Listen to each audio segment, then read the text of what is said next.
call the meeting to order for July 20th, 2021, and I'd ask you all to please join me as you can for the Pledge of Allegiance. I pledge allegiance to the flag of the United States of America and to the republic which it stands, one nation, under God, with liberty and justice for all. And justice for all. Thank you so much. Appreciate that, everybody. All right.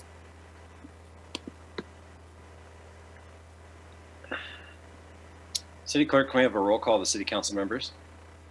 Humby. Here. Gabriel. Here. Harrington. Here.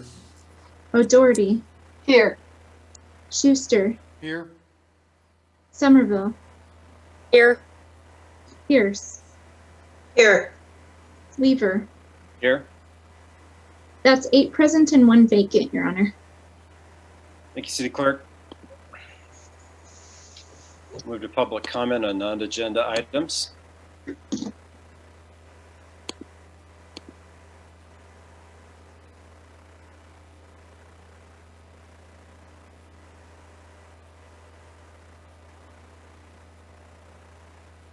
Seeing none, close the public comment period. And turn it over to the Vice Mayor for item number 5. Thank you, Mayor. I move that the agenda be set as submitted. Second.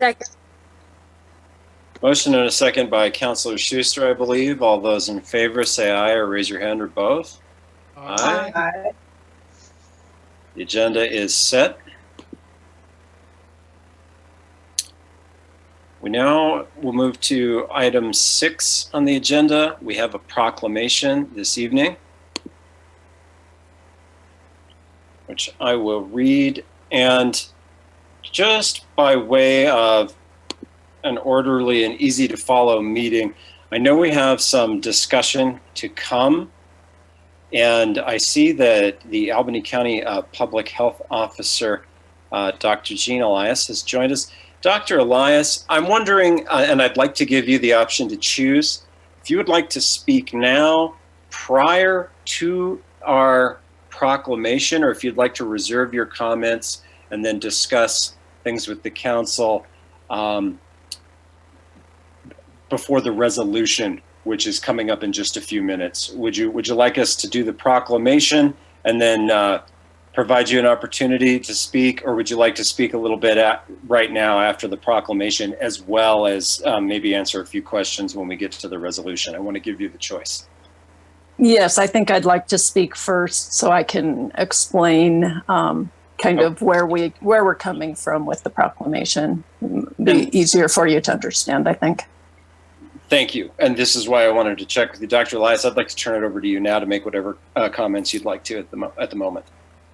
Okay, well, thank you for having me. I'm here to request your support for a resolution to achieve a COVID vaccination level of at least 70% in Albany County. By setting a goal, we can track our numbers and have a better sense of progression. I think we all know by now that not 100% of our population has to be immune for COVID-19 to go away. We need to get to a point where so few people have COVID that even those who can't be protected, like the immunocompromised, won't get a chance to get sick. So if you've got someone who's infected with COVID-19 and they're coughing, and the droplets reach someone who's susceptible, then the virus will keep spreading. But if the virus reaches someone who has immunity, it's like hitting a wall. The virus can't go any further. So what is that magic number that we need to achieve so that we can protect the most vulnerable in our community? And that number is really complex and hard to measure. Probably the most common number that you may have heard of is 70%. Early on, scientists estimated that 69.6% threshold was needed to reach a community immunity in the United States. And this was based on mathematical models and educated guesses, but it also relied heavily on the transmissibility of the virus. As we also know, the virus is continually evolving, which means that the threshold also continues to move. The more transmissible the variant is, the higher threshold we need. Our behaviors also affect the threshold. Not wearing masks, not socially distancing will also require a higher threshold. Population density, environment, and other things also impact this number. So because of all this, it's really not possible to pin down a specific number of where we need to be. But even if we knew what that number was, it's not like a light switch. You can't just turn it on and when we hit that specific number, COVID's gone. It's more like a receding tide. The cases will start to ebb overall, the spread of disease gradually slows, and as we increase vaccine coverage, the virus transmission decreases. So the goal is to reach the level of immunity that will keep cases down once we've already got them to go down. What we're seeing now is that the states that have the lowest vaccination rates have the highest transmission rates. As of July 6th, 31.8% of the population of Wyoming was fully vaccinated. And that ranks Wyoming as 48th among the states, plus Washington, D.C., with only Arkansas, Mississippi, and Alabama having lower vaccination rates. As of July 6th, 43.4% of the population of Albany County was fully vaccinated. The Alpha variant, which is known as B.1.1.7, was first identified in the UK, and it's 50% more transmissible than the original or the wild type virus. It also causes more severe illness and a higher death rate. It is currently the predominant variant in Wyoming and the predominant variant in Albany County. The Delta variant, B.1.617.2, has been called a super variant, and it was first identified in India. It's 55% more transmissible than the Alpha variant. It probably also causes more severe illness, but that's still being looked at as well. But it has been identified in Albany County now too, and I expect those numbers are going to increase rapidly. The vaccines that we have available are effective against all the circulating variants. This leaves the unvaccinated most at risk. When immunity in the community is higher, an infectious disease is less likely to spread. There are people in the community who are unable to be vaccinated or unable to develop a good immune response to the vaccine. So with community immunity reducing the spread of the virus, a vulnerable person is protected by default. As rates of vaccinations go up, there can be an increase in the indirect community effect. Cases will start to slow. There's still going to be some ups and downs of numbers, but overall, it will recede. And vaccination is truly the only way out of the pandemic. Immunity puts the brakes on the virus. The immune defenses slow down how much that virus can spread from person to person. And so, again, I'm here to ask you to support this proclamation or resolution to help increase the vaccination rates in Albany County so we can help protect our most vulnerable.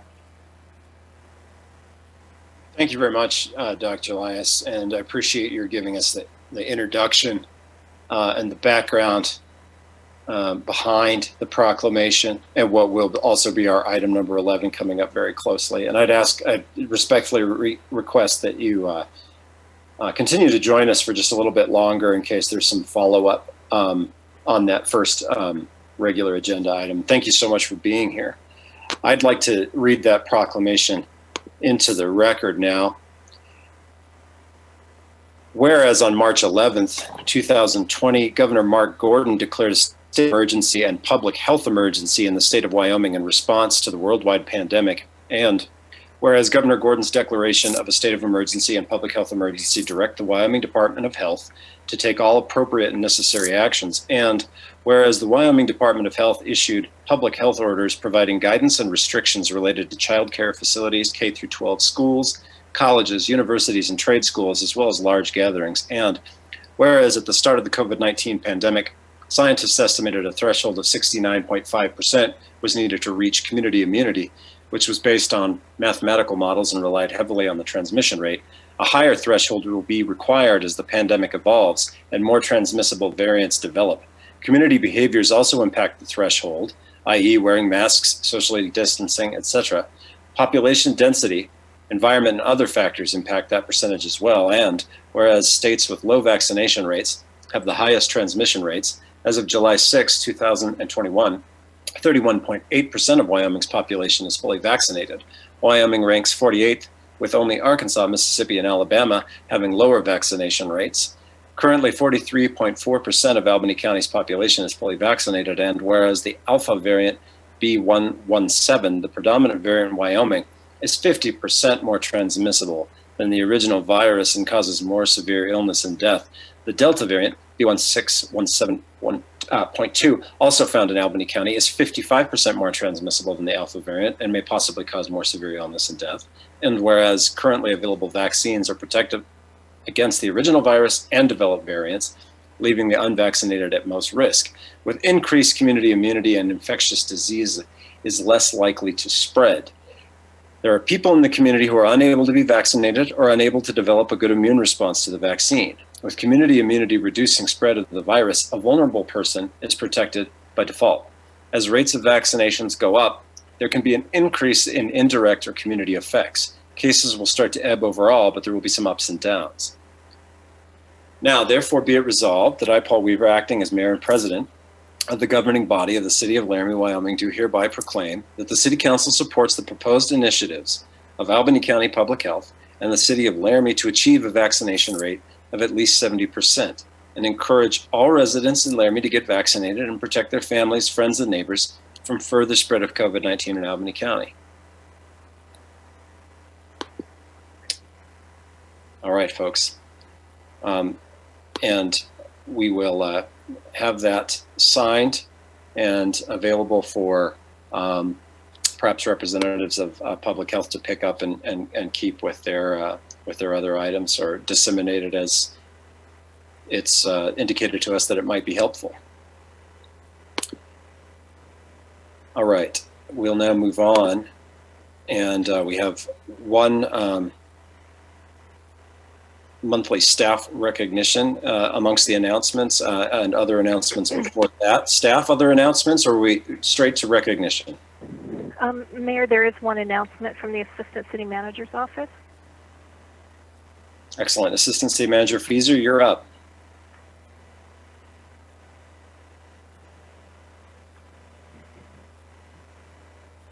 Mayor, I could move to the staff recognition while, oh, there comes staff.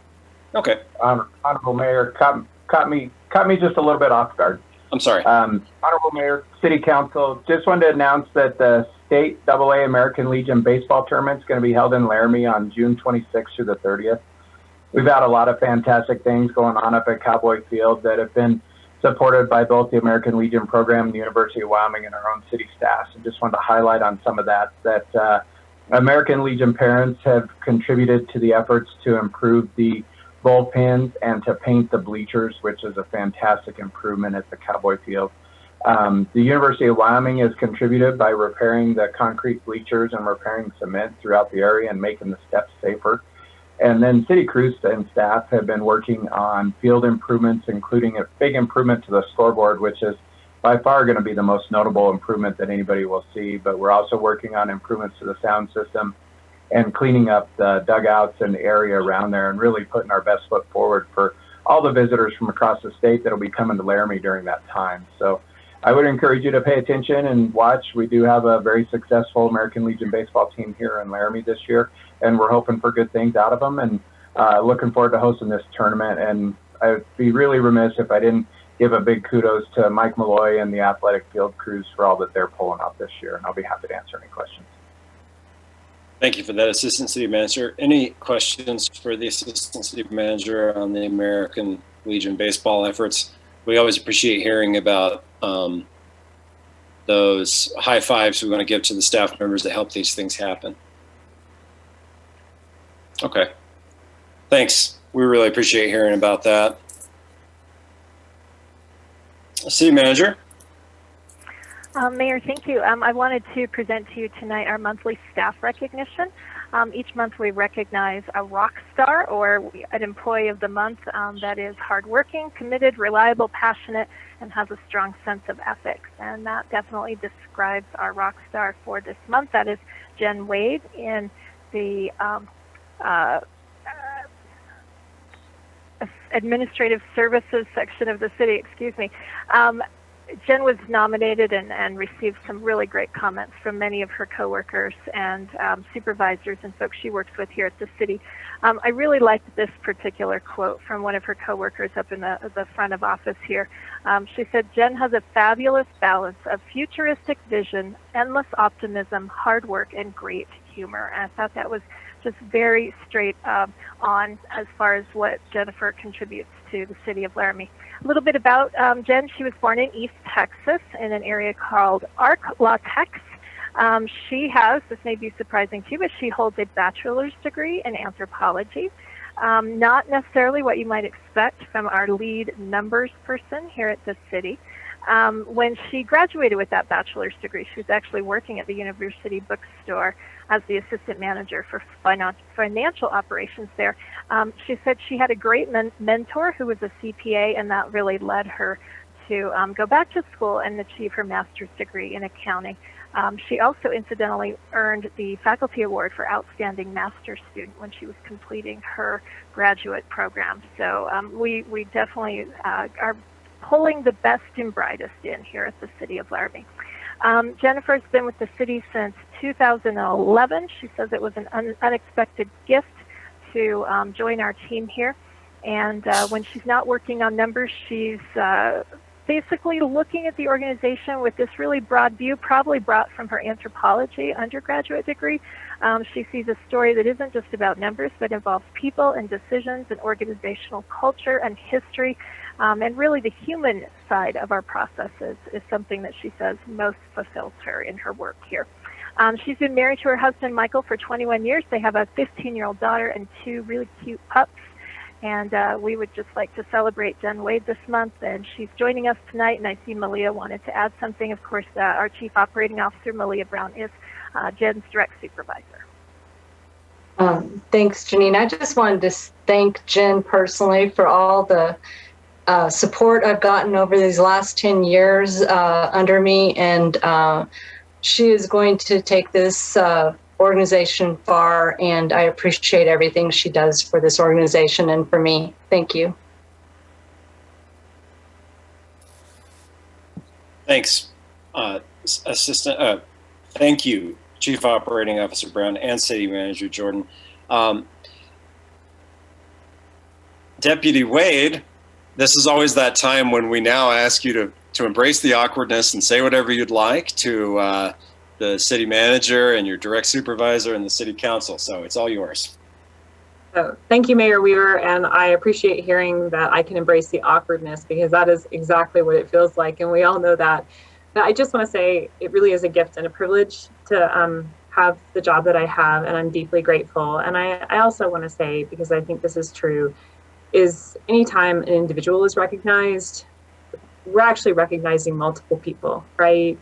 And so anything that I've ever done here, I've had Malia, Sean Klein, Louise Johnson, other people who are not here helping me out. And I really do view it that way. And so I think we just say, hey, hooray, administrative services.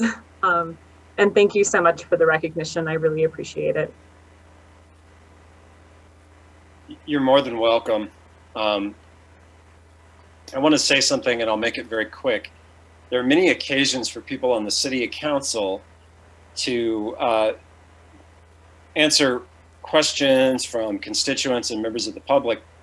And I have felt comfortable year over year as a member of the council, representing to our city residents that we have a very professional, very careful, very detail-oriented staff that also makes its recommendations to this council with good information, the best information available, and that our city residents should feel confident that they have an excellent staff that is concerned about the use of their tax dollars, the reliability of their services, and the other work that goes into providing what the city of Laramie does as an organization. And it's employees like Jennifer Wade that allow me to do that with confidence, that allow me to do that in the face of criticism that we sometimes hear as the local government agency, and to continue to do that and feel good about it and believe it and know it and answer those questions and defend our actions and our work, and also celebrate the successes that we have over and over again. So your work here at the City of Laramie is valued. We appreciate it. We appreciate you. And awkwardness aside, it's appropriate for us to recognize these things, and we appreciate you being here tonight. Thank you very much. Thank you, Mayor and Council. All right, City Manager, if we don't have any other announcements, which I don't think we do, then we'll move on. Always a good way to start our meetings by hearing about our city staff and their diverse backgrounds. I'll note a lot of our city staff come from some interesting educational and professional backgrounds before they come and work for us. I like that. I think it's a good thing. All right, that takes us to disclosures by city council members. City council members, do you have any disclosures about any items on the agenda this evening? I don't see any. And we'll now go to item number 8, which I'd like to turn over to the Vice Mayor. Yeah, thank you, Mayor. I move that the consent agenda be approved and that each specific action on the consent agenda be approved as indicated. Second. Motion by the Vice Mayor and a second by Council Member Harrington. And we'll go to a roll call vote for approval of the consent agenda item. City Clerk? Cumbie, Yes. Gabriel, Yes. Harrington, Yes. O'Doherty, Yes. Schuster, Yes. Somerville, Yes. Pierce, Yes. Weaver. Yes. That's 8 yeses, 0 nos, and 1 vacancy, Your Honor. Thank you, City Clerk. The consent agenda has been approved. Thank you, Council. We'll now go to the regular agenda, to item number 11. And I'm going to turn it over to Council Member Cumbie.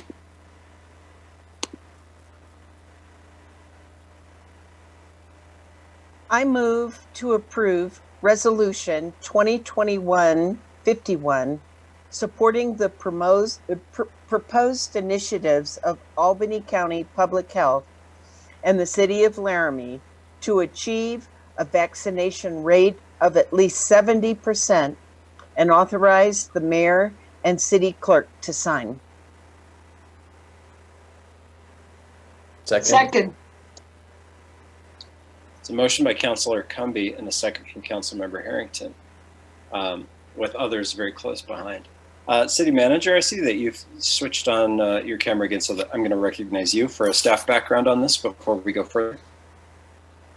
Thank you, Council. This resolution is the outgrowth of a lot of the information you've already been provided this evening, courtesy of our Albany County Public Health Officer, Dr. Jean Elias.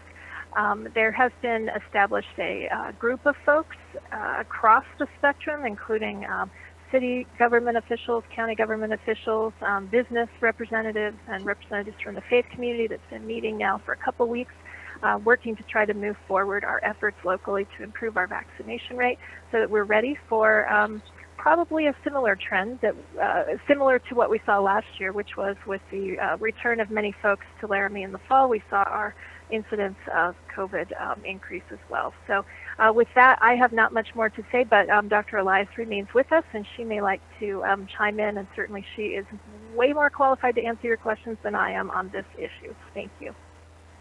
Thank you, City Manager. And Dr. Elias, I want to thank you again for staying because I wanted you, if you were willing and able to be available for some questions and perhaps just a little bit of extended discussion on this. Council members, I'd like you to be able to get into that portion of the meeting now if you had some follow-up with Dr. Elias or some additional thoughts on this. I know that the city and the city council and our management staff have certainly talked about this a lot, and we want to be able to be as helpful as possible in this effort. And so if there's some ideas we exchange this evening, it'd be good to focus some of the discussion to that end as well. Council, I'll open it up for you. As Dr. Elias has been kind enough to stay. Councilmember Cumby. Thank you, Mr. Mayor. Dr. Elias, I'm just curious if at this point you have an idea of what the time frame for achieving this goal might be. That's a really good question. I don't see us getting to that goal until we get expansion into even younger children under the age of 12. I think where we are currently, I don't think we're going to reach that goal until we get more approval of the vaccines for more and more people. Councilmember Cumby, further questions or follow-up? No, thank you. Okay. Council members, questions for Dr. Elias. Councilmember Harrington. Thank you, Mr. Mayor. Dr. Elias, thanks for joining us this evening. I'm curious if you have if there's any of the, I suppose, what efforts are you planning? Is Albany County Public Health planning following this resolution? Is there anything that you can share at this point that you're hoping to utilize to boost vaccination rates? Yes, as Janine Jordan talked about, there's a committee that includes public health as well as city and county, faith community, University of Wyoming, Ivinson Hospital, school district. And we're going at it from a multifaceted approach. We're trying to address misinformation that people have been quoting, trying to get accurate information out there, trying to come up with more ways to improve access to the vaccine, going to people rather than making them come to clinics. We're looking at different types of incentives. We've heard about studies that the primary care physician, primary care providers are the most trusted source of information. So certainly trying to work with that group of individuals so that they've got the best information possible to be giving to their patients. So we're really looking at going at it from a lot of different angles, trying to get more people vaccinated. That sounds great. Thank you for sharing those. I know how much effort is going into all of this. I've sat on a few of not these particular meetings, but a few of the other vaccine-related committee meetings, and I know how much time is being spent by all kinds of organizations to increase these numbers. So thank you for that as well. Thank you. I appreciate that. Thank you for those questions and comments, Councilmember Harrington. Other members? All right. Dr. Elias, I want to just express that if that your committee and your office identify ways that the city can reasonably help, I would hope that you feel like you know who to go to and what to do so that we can provide city resources to you to assist this effort. And we're committed to that behind this resolution. An observation I would just make quickly that I would guess you're probably aware of and have probably considered yourself is there's been success too, it seems, in some of the more hesitant and vaccine resistant communities to reach out to folks, the faith leaders and different folks in the faith communities about addressing people's concerns around these, and that has had some positive benefit. I would think that might be similar in our community. I think some of the same things that have presented themselves as factors for hesitancy in other communities probably apply here. And so that's just a thought. Rather, I think, than getting into a lot of brainstorming and what about this, what about that, we have a committee. You folks are talking about those things. So I think we'd maybe just leave it there. And I want to express again, we appreciate the time you've taken. We know you're busy. So joining us this evening is recognized, and we're grateful to you, and we support you and the work that's being done at Albany County Public Health. I'm going to turn it over to public comment. And of course, as usual, the public comment isn't to be a back and forth or questions. It's just for people to make statements and perhaps pose questions that may not be answered this evening. But I'm going to go to public comment now before we vote on the resolution. City Clerk, I'm going to go to attendees. I see that we have Mr. Brett Glass has raised his hand, so we'd like to admit him to allow him to make a public comment at this time. Mr. Glass, you have the floor. Good evening, Mr. Mayor and members of council. I wanted to chime in on this particular item because it's very important to us here in Albany County that we take action on this matter. According to the State Department of Health, 43.89% of the population of our county is vaccinated, and we're second in the state to Teton County, which is only 58.54% vaccinated. Neither of these percentages are sufficient to provide herd immunity, and the state as a whole is fourth worst in the country, as has been said, with only 32.33% vaccinated.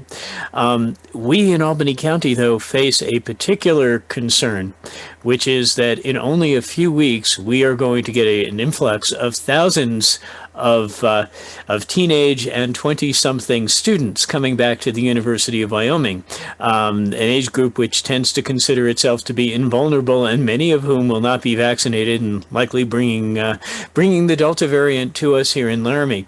So what I would like to ask Council to do is not only approve this resolution, which I think is a wonderful thing, but consider drafting another resolution in which it asks the University of Wyoming, the trustees, the president of the university, and the governor to require COVID-19 vaccination for students returning to campus, just as hundreds of universities have done across the country. This is it's very important that we do this because, again, this is likely to particularly harm us here in Albany County if it's not done. The university already requires MMR vaccines, and so this would simply be consistent with that policy. I realize that there is a chance that politics might get in the way here, but they shouldn't. The virus doesn't care about politics. It doesn't care what political party you belong to or what news channel you watch. It will opportunistically affect anybody who is not vaccinated and will harm our community if it's not controlled. So with that, I'd like to thank you very much for your efforts. Please do approve this resolution and do consider drafting another one that addresses that potential problem. Thank you.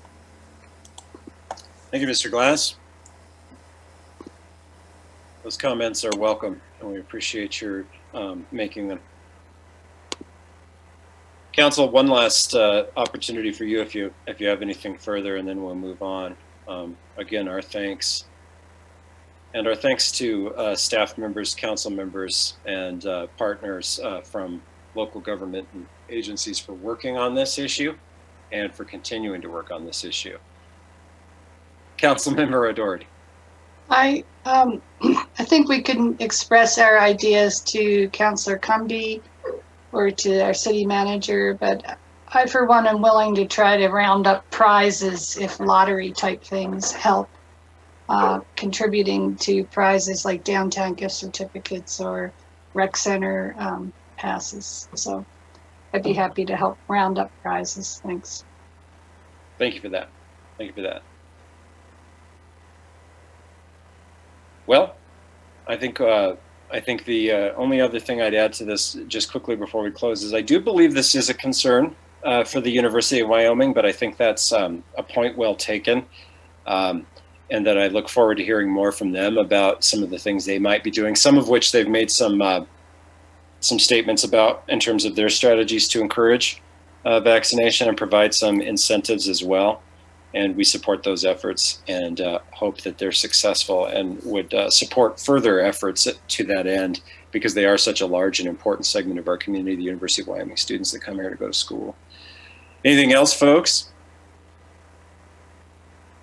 City Clerk, can we have a roll call vote on the resolution?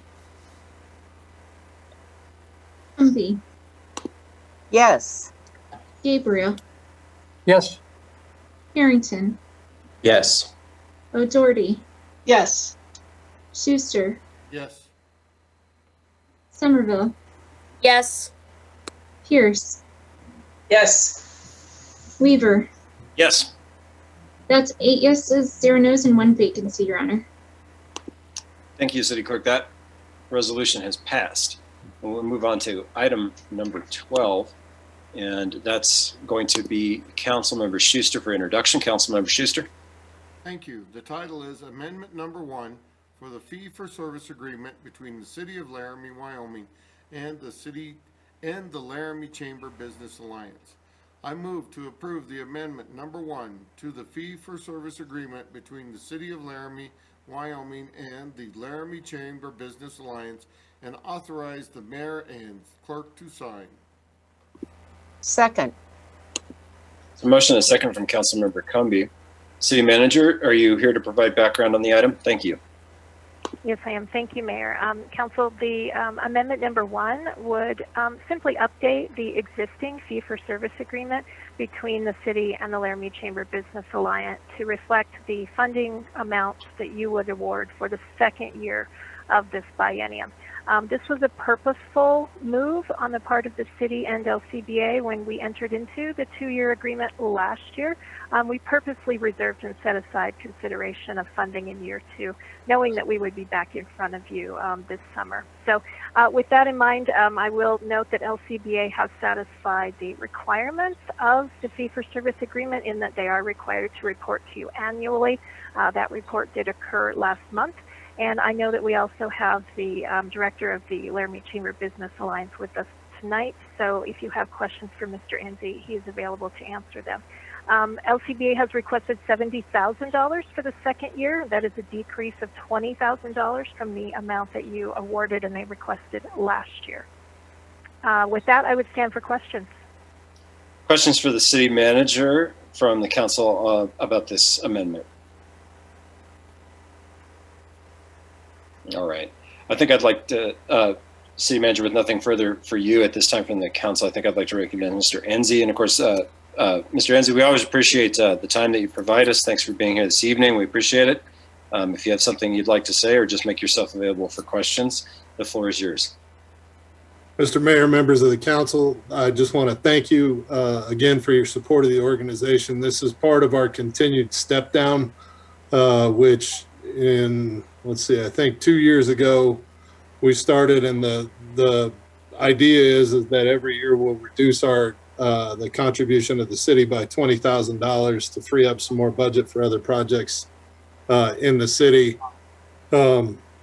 Over time, that gets us over the course of 5 years down to a $10,000 a year level of support. We were able to maintain this through COVID, in addition to the COVID program, which we partnered with you on. It's been a successful year in light of trying business circumstances. And with that, I appreciate your consideration of the funding at $70,000 for this year and would stand for any questions, Mr. Mayor. Thank you. Questions for Mr. Enzi? Got a good background on that.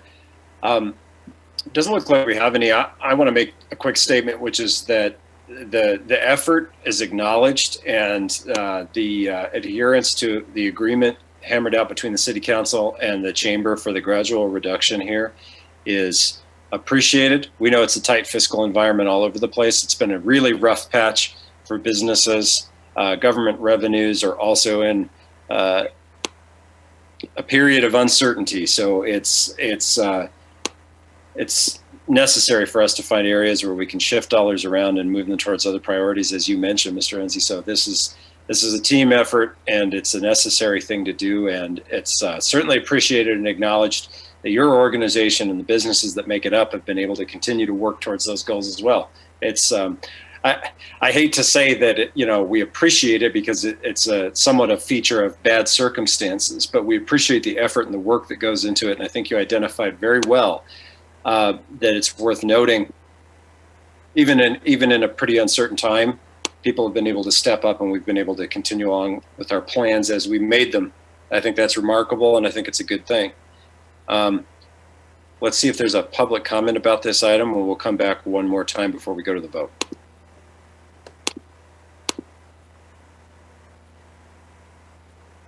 No public comments. City Clerk doesn't see any either. City Council members, did you think of any questions or comments you'd like to make before we go? All right. Let's have a roll call vote. And thank you again for being here, Mr. Enzi. City Clerk? Humby, Yes. Gabriel, Yes. Harrington, Yes. O'Doherty, Yes. Schuster, Yes. Somerville, Yes. Pierce, Yes. Weaver. Yes. That's 8 yeses and 0 nos, Your Honor.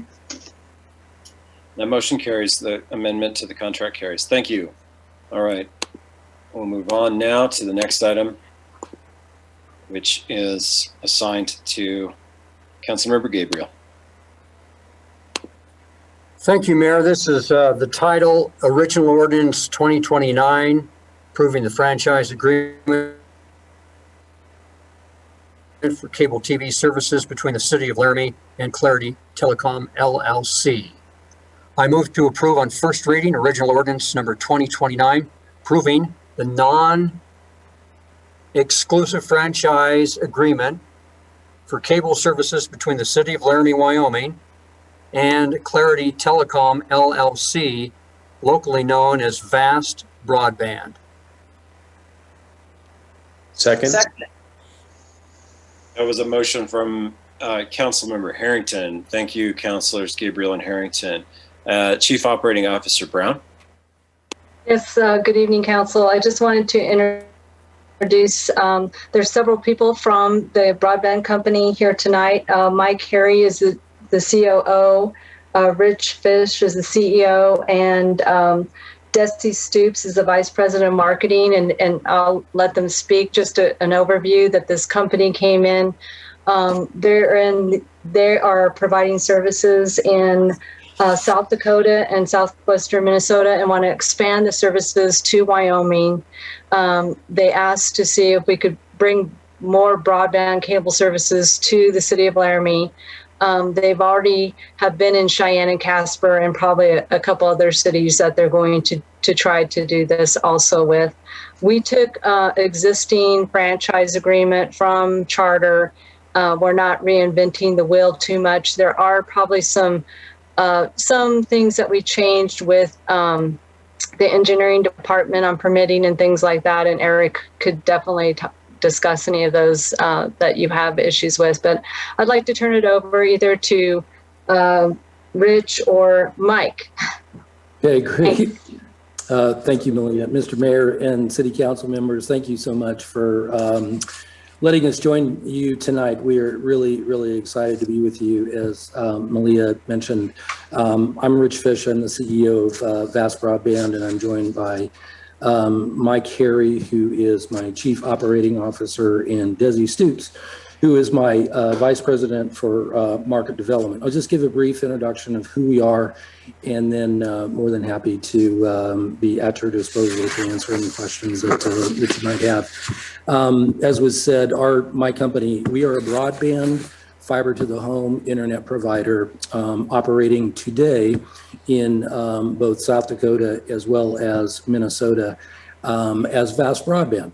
We currently have about 65,000 customers in that footprint, and we are currently undergoing a brand transformation where we will transform the name of the company from Vast Broadband to Blue Peak. Just very briefly, our business model is really based on the belief that, citizens of communities, such as your own, are deserving of the same level of choice and service as people that live in large, major metropolitan areas. The reality, however, and I probably don't need to tell you this, the reality, however, is that they really don't. And the challenge is because the existing service providers in the markets that we are unbelievably interested in expanded to, unfortunately don't prioritize these markets. They certainly give a lot of attention to, as I said, the large metropolitan areas like Denver and Houston and Phoenix and LA, et cetera, et cetera. Yes, those markets are prioritized, but not here. We're different. 100% of our time, energy, focus, dedication, and capital, for that matter, is invested in these markets. So quite simply, we are here because we want to be here. We want to operate and provide service to customers in communities where we feel like we can make a difference. And making that difference is through providing a fiber to the home network and a level of service that, quite frankly, is exponentially better than what is really currently being offered by the incumbent providers. My management team and I, along with GI Partners, who are my investors, we acquired VAST earlier this year in February. I will tell you that I've with the gray hair, you could tell I've been doing this a while. I'm unbelievably excited to be partnering with GI Partners as our investor group. Suffice it to say, they are very, very sophisticated investors. They have approximately $25 billion of assets in capital under management. Technology, infrastructure, broadband companies are their specialty. And actually, quite frankly, that's all they do. And they have a very long and successful track record of providing capital and owning, to companies like VAST and Bluepeak. To that extent, they are very, very interested, as we are, in expanding market expansion, and to that effect, have committed several $100 million for VAST and Bluepeak to be expanding our market presence. So we are unbelievably excited to be here to talk to you about that tonight. And as I said, we are unbelievably appreciative of your time and consideration. At this point, I think we would be more than happy to answer any questions or address any issues that you might have. Richard, we could also display the potential network design that we had. I think we sent over a presentation. I don't know if that's been distributed, but if I can screen share, I'll give it. Nope, I cannot. Oh, maybe I can. Yeah, look at this.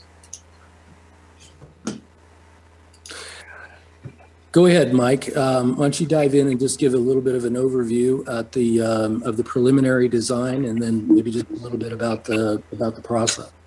I'm trying to get the screen to move down, and it's not allowing. It's not. I don't know if you're seeing it on yours, but anyway, we've designed as Rich said, a fiber to the home network that will be a mix of underground and overhead or aerial construction, and it will service.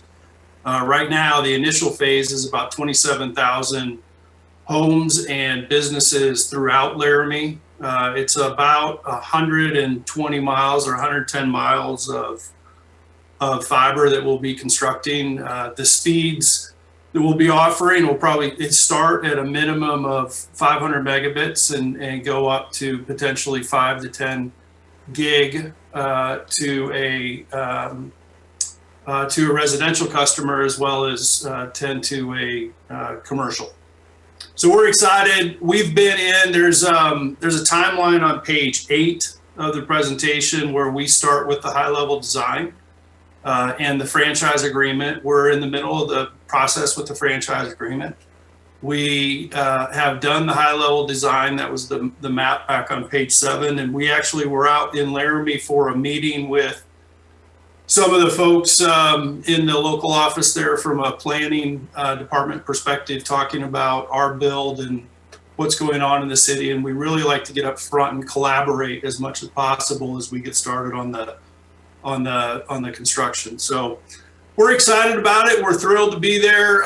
We also have joining us tonight, who didn't get mentioned, Chris Karn, who's on the phone. Chris is our director of operation. He lives up in Rapid City, and he'll be active and be down in the community quite a bit.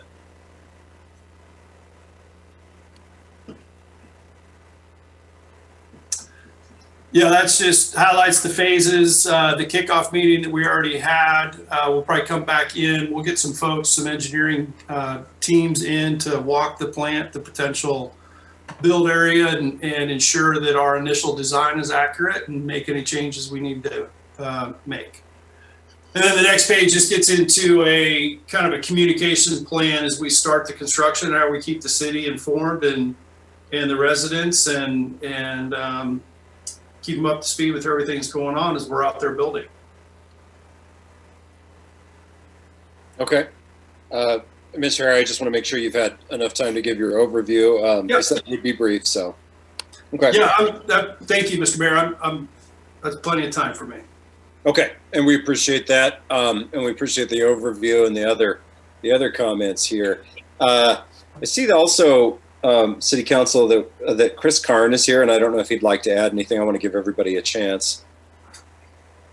Mr. Mayor and Council, I appreciate the opportunity, but I think Rich and Mike have it covered. I'm looking forward to the opportunity.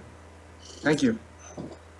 Great, and thanks for being here. All right, well, let's open it up to the council. Councilmember O'Doherty. Would you be having a local office in Laramie so that Yes. somebody could go sign up for service?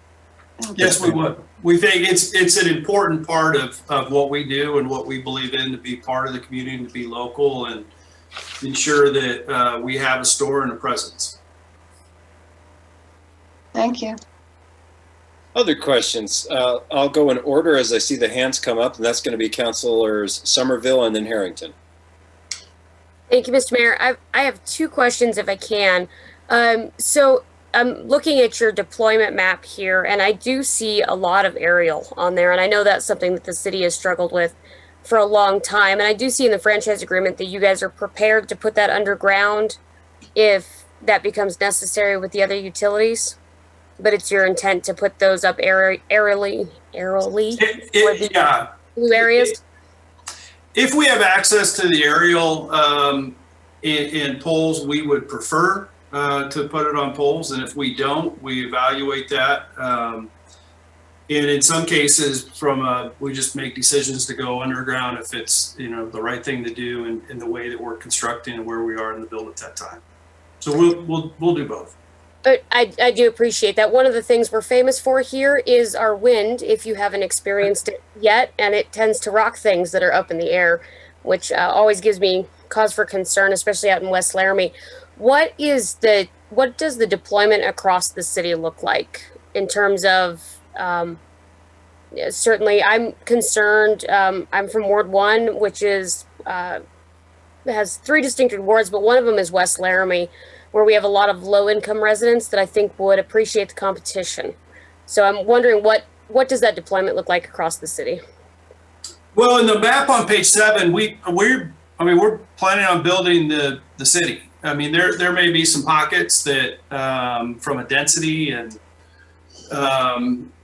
on the initial build that we don't get to, but as I said, we plan on being part of the community and being there for a long time. This is the initial design. These are the routes, the mix of the aerial and the underground. So we're not, there's a phrase in the term cherry picking and going in and looking for high income areas only. That is absolutely not what we're doing. We're agnostic in where we go. We want to build the city, and we want to bring an alternative technology to the citizens and bring competition to the citizens. I appreciate that. Mr. Mayor, may I ask one follow-up to that, and then I'm done? Yes. Thank you. So the question I would have for you is in terms of, I appreciate the competition, in terms of providing access to broadband speeds for our low-income residents as well as our senior population, We certainly went through last year where it became critical and somewhat of a barrier for some of our families that had to put their kids online for school immediately. Do you guys have any of those types of cooperation programs with municipalities or school districts or anything along those lines? Rich, I don't know if we do not. We have participated in different programs in the state of South Dakota and in Minnesota where we operate today. As we're launching into the new markets, we've had conversations with various municipalities and cities about things like that. We're open to the discussion. We're open to creative solutioning. We believe, as Rich said, that everybody deserves access and everybody deserves high-speed access. And so if there's things that we can collaborate on and work with the city to develop, we certainly would like to do that. I appreciate that. Thank you. Thank you, Councilmember Somerville. Those are good questions. Councilmember Harrington. Thank you, Mr. Mayor. I'm curious if this sort of all-encompassing deployment is consistent with your investments in other cities. Is while I'm excited to see broadband offered citywide, I am curious if that's consistent in Casper or other cities in which you've deployed already. So we have not deployed in Casper, or we're just getting ready to start in Cheyenne. I think we've crossed the threshold on wait period after the franchise approval in Casper, so we're very early stage there. But we have the same type of design that you see here in Casper, in Cheyenne, in Laramie. It's the same type of design we would use in the markets we're looking at in Oklahoma and North Dakota.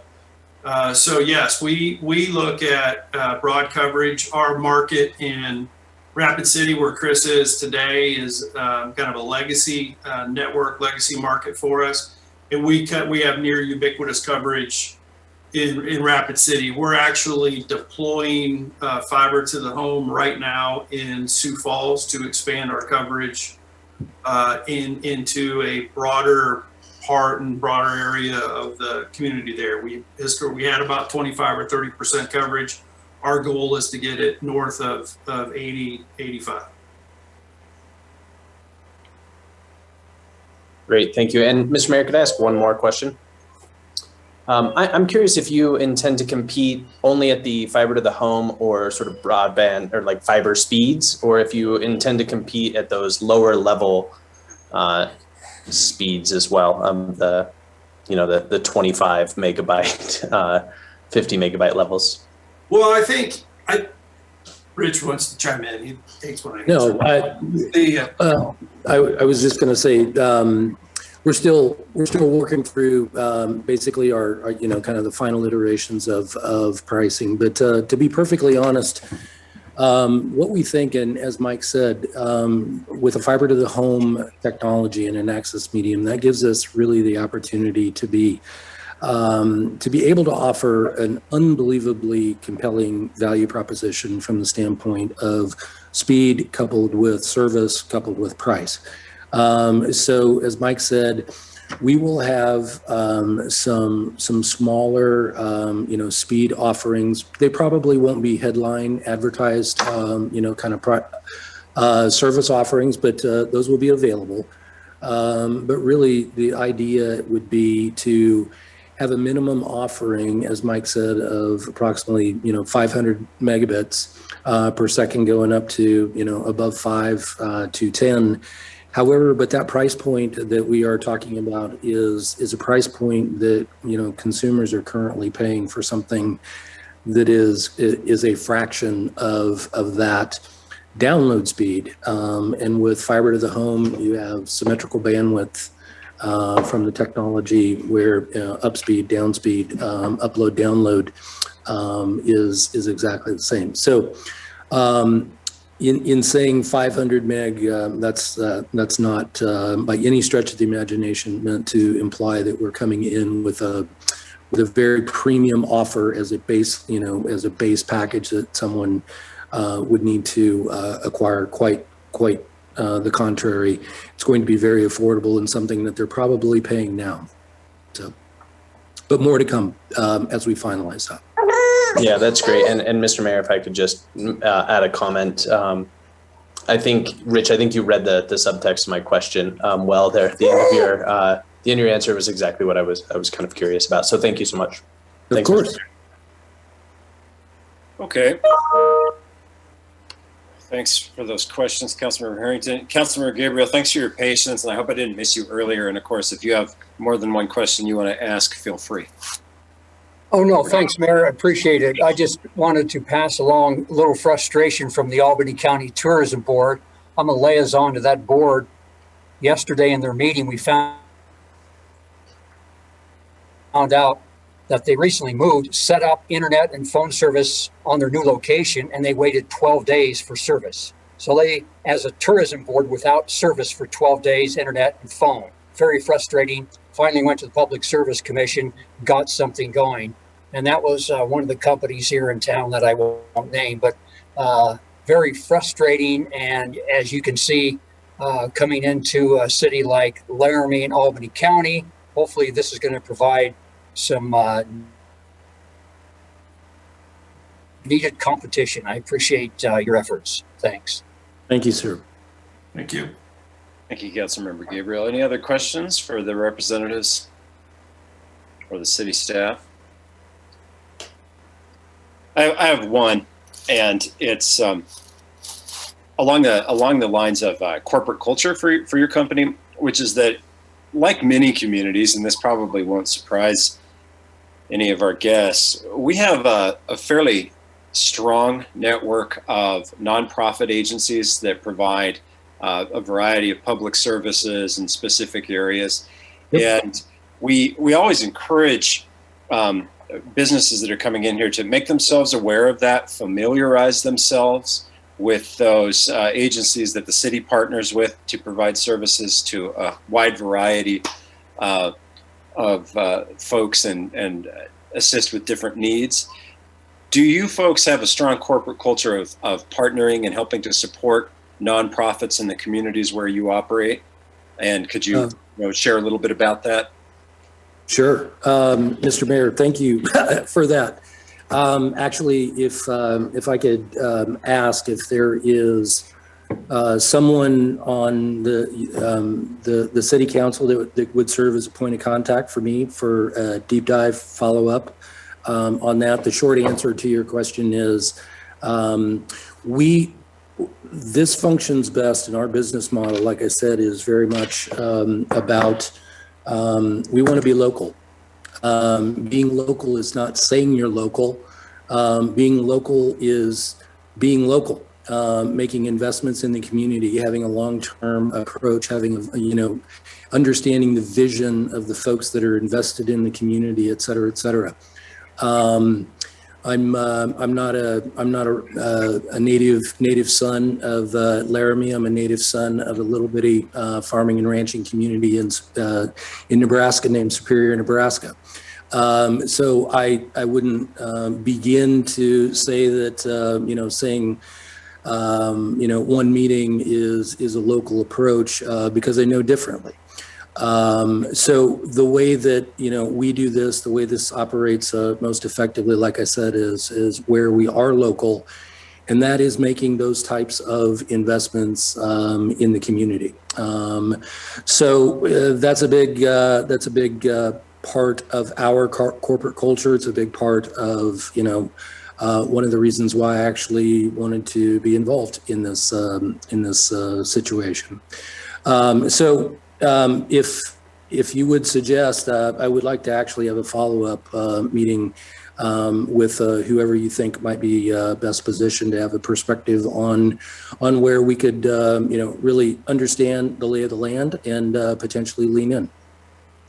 Thank you. I would say your contact person for matters in general regarding the city of Laramie and with regard to that would be the city manager, Janine Jordan. And I'm sure she'd be ready, willing, and able to follow up with you on a more detailed conversation about that. I appreciate those comments, and I would just reiterate that those agencies that I referenced earlier are a very important piece of the fabric in the community here. And I didn't hear anything from you that didn't fit in well with with that same set of understandings and values. So I'd point you to the city manager for follow-up there. Thank you. I will. Okay. Other questions? We'll provide an opportunity for public comment on this item now.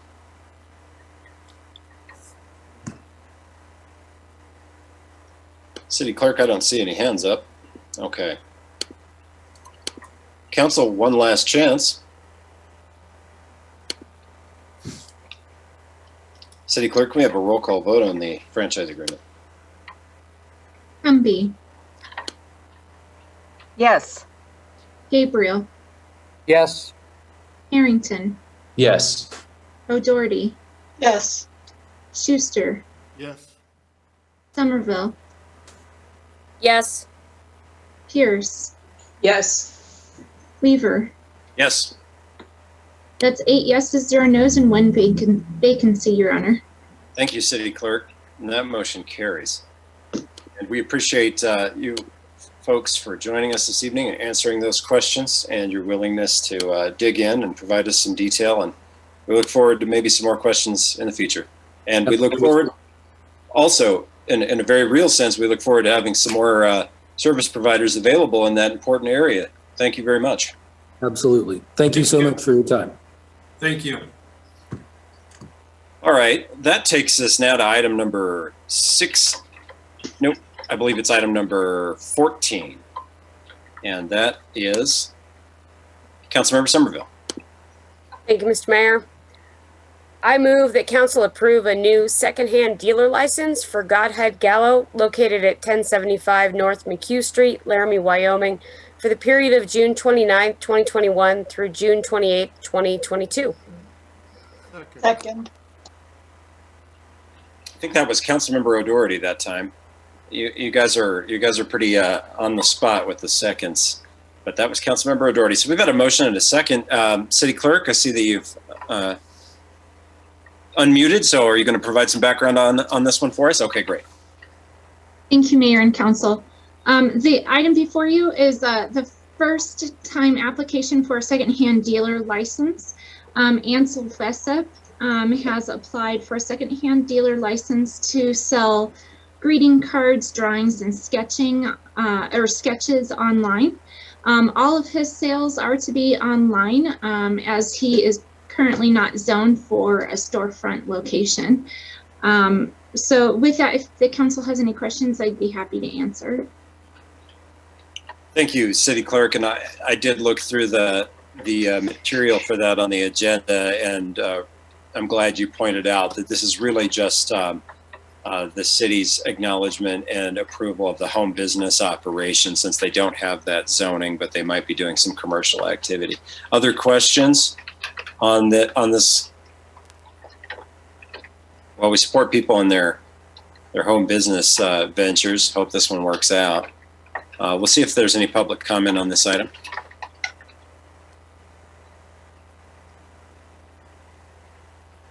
I don't see any, council members. Last chance to you before I go to the City Clerk. City Clerk, I have a roll call. Humby,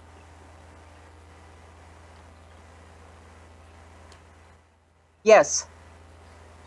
Gabriel, Yes. Harrington, Yes.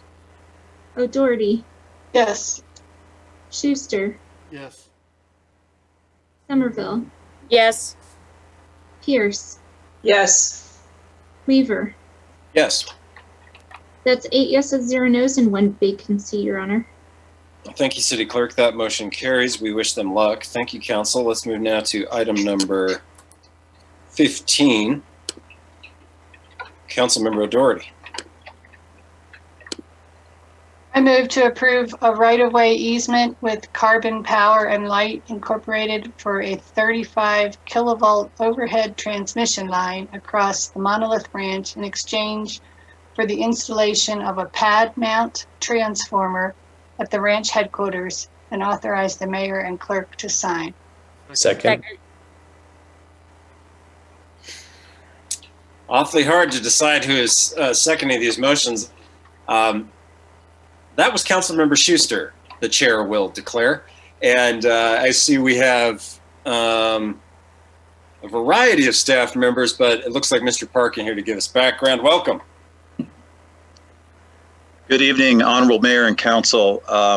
This is kind of an offshoot of the substation, the electrical substation that Council approved back in 2018 at the Monolith Ranch for Tri-State Generation and Transmission Association.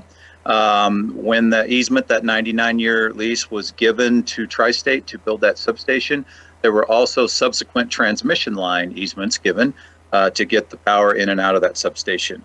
Where that substation is located on the ranch is kind of right at the border of the service areas of Rocky Mountain Power and Carbon Power and Light.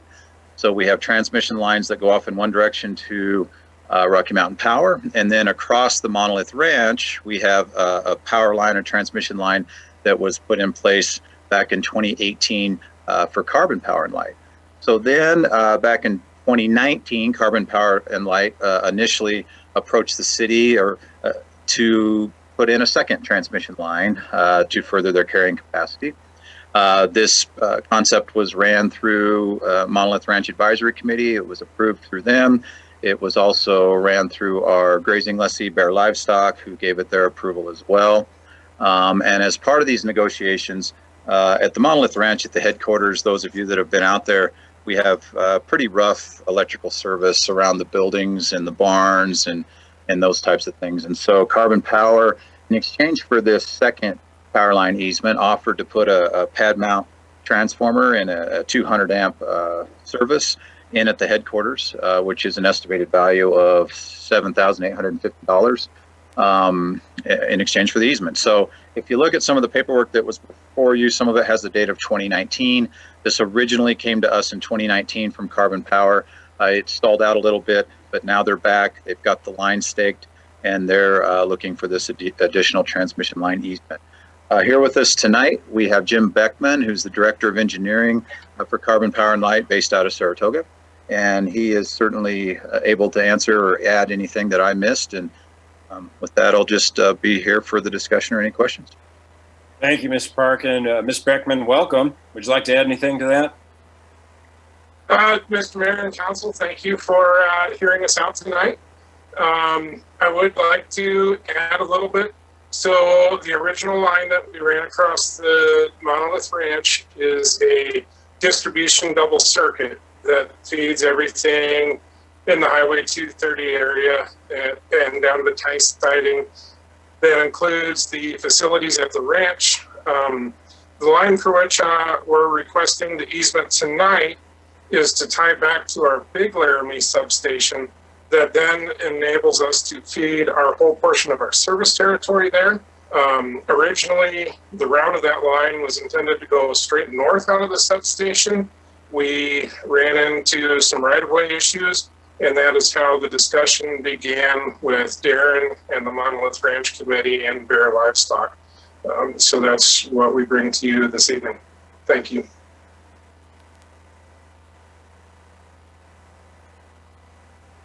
All right, any questions?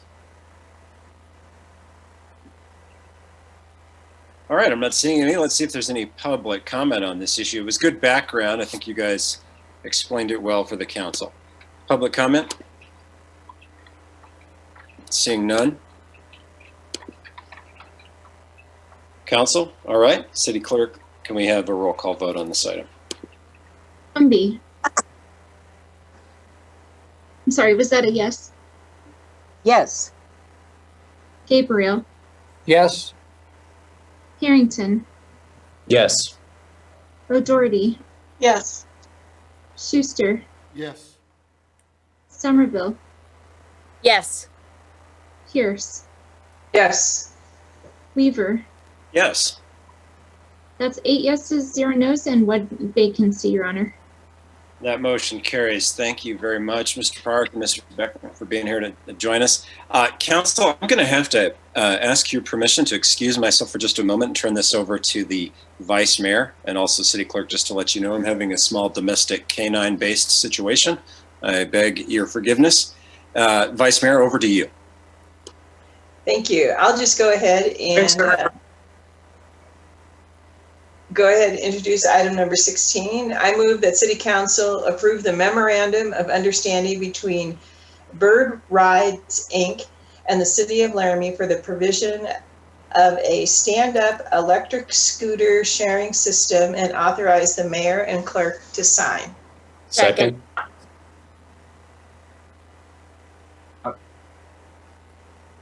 Honorable Mayor, City Council, just pleased to be here before you tonight to discuss this MOU between Bird Rides Inc. and the City of Laramie. The City of Laramie was contacted a couple months ago by Michael Cabato of Bird Rides Inc. requesting the ability to deploy their stand-up electric scooter sharing system utilizing the City of Laramie's right-of-ways. We've been working back and forth between city staff and Mr. Cabato related to producing a way to do a trial run, and the draft MOU is presented to City Council for consideration. I believe the MOU between us is a good test to see if this community is supportive of the stand-up scooter system. There are a lot of things that I'm going to allow Mr. Cabato to speak to tonight in his presentation, and that presentation was provided in your packet, and I believe Nancy can bring that up, and I'd like to introduce Michael Cabato to you. Thank you very much, Mr. Fieser. Members of council, vice mayor, city staff, thanks very much for having me tonight. Very glad that I get a chance to speak with you here this evening. Madam City Clerk, if you don't mind jumping over to the next slide. As Mr. Fieser mentioned, I am Michael Cabato. I'm with the Revenue and Partnerships team, the territory manager for the Central, Northwest, and Northern California regions of Bird Rides. Bird is a shared electric vehicle company that specializes in what we term micromobility, essentially providing a solution for what they call the first last mile problem. That last little bit of distance that people need to go from a transit stop, from their house maybe to school, any kind of sub 3 mile, or in some instances sub 5, depending on the type of vehicle offered, distance. What we offer is a clean, affordable, and fun way of getting around town. Next slide, please. The way that our system works is very similar to some of the bike share systems you might already be familiar with. Individuals will download a mobile application onto their smartphone, see one of our scooters or electric bicycles throughout the community, or via the map functionality on the phone itself. Scan the scooter to unlock it, take it where they need to go, hit a button to end their ride. At the end of their ride, they are required to photograph their scooter to prove they have parked it appropriately. Typical distance is between 1 mile to 1.5 miles. Somebody else will come along and then do the exact same thing. So there are multiple short trips per day per scooter. Next slide, please. This is an example of one of the electric scooters that we would love to be able to offer Laramie. As you can see, there is both a headlamp, running lights, and brake lights that are available to make them highly visible at night. Speaking of highly visible, I apologize. I have a little bit of a power outage here, and I'm running off of battery. So forgive the lack of lighting. On a full charge, there is a 30-mile range on each one of the scooters. We do speed cap the scooters at 15 miles per hour, which is about what your average amateur bicyclist travels at. This is somebody who might go for a ride occasionally on weekends, not somebody who's training for a race or anything along those lines. If I can draw your attention to the right side, you will see that every single scooter is equipped with a large sticker that has key information in terms of how to use one safely, as well as contact information that both riders and non-riders can use to get a hold of us 24 hours a day, 7 days a week. Next slide, please. To be clear, there is no cost to the city. We are not looking for any subsidy or any investment from the city. We're simply looking for your permission to utilize the public right-of-way to deploy the scooters, as well as maintain a consistent relationship with city staff in order to make sure that we are adapting the system to best meet the needs of both residents and visitors of Laramie. Next slide, please. Part of the way that we do that is by partnering with local small business owners or entrepreneurs to actually handle the day-to-day field operations. What this means is that the city can reliably turn to somebody who has a deep connection to the community and can be incredibly responsive in terms of addressing any of the questions or concerns that might come up on a day-to-day basis. This also allows us to provide a small business opportunity and create a direct primary economic benefit for specific members of the community at no upfront cost, no fixed cost, and no termination penalty if, for whatever reason, things are just simply not working out. Next slide, please. In terms of how this can impact the local community, As you can see, 56% of our rides do end in front of a small business. The average take home for those small business partners that we term fleet managers is a little over $70,000 a year. So it can be a very lucrative business for individuals involved. In a community like Laramie, which has an absolutely phenomenal grid layout, a robust amount of cycling infrastructure, as well as the demographics, I do think that it can support something substantially higher, but would rather that we work with the national average here. As a final piece, Emory University did a study specifically related to how e-scooters affect the local economy. They found over a 6-month period that every single e-scooter within a particular area added $921 in local spending that otherwise would not have been spent. So this can be a great way to help bring traffic to local businesses and stimulate the local economy. Next slide, please. As you can see here, this is the geofencing that we are suggesting for Laramie. Geofencing refers to the digital boundaries that we can create that all of our e-scooters and e-bikes would have to adhere to. Every single one of the scooters and bikes is equipped with what's known as an IoT device, something similar to a combination of GPS and cellular phone. This can allow us to control where the scooters can and can't go, where they can park, at what speed they travel at in particular zones, etc. For the time being, we'd like to block out the University of Wyoming until such time as they feel comfortable potentially having us on campus. You'll notice there's a few black lines which indicate that we are capable of actually allowing scooters to travel through city-owned streets without allowing them to actually operate on campus.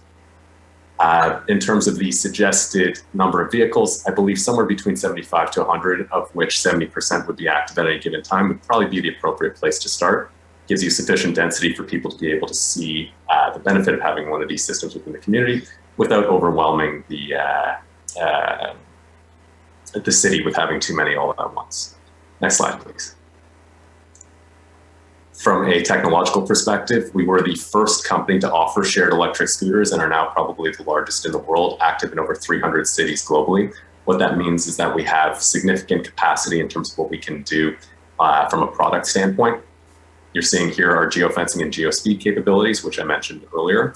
This controls where the scooters can and cannot go, as well as what speed they travel at. Helmet selfies is a feature unique to Bird. If an individual photographs themselves at the end of their ride using their smartphone and submits it, they actually receive a credit to their next ride if they are wearing a helmet. It's one of the ways that we incentivize helmet use. Parking management refers to some of the ways that we can control where the scooters can go through preferred parking areas, designated parking areas, and the parking photo feature that we've implemented. At the end of every ride, to ensure that a user has parked appropriately, they must photograph the scooter. We have a real-time AI feature that can detect whether a scooter is in frame to ensure that nobody's trying to pull a fast one and snap a photo of their feet. Next slide, please.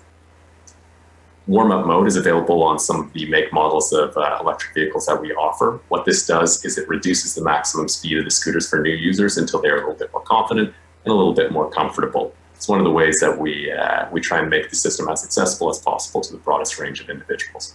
Quick start is for the regular commuters, which make up a very solid percentage. Depending on the community, somewhere between 25 to 40% of our users are regular commuters, meaning using this to get to and from work or to and from school.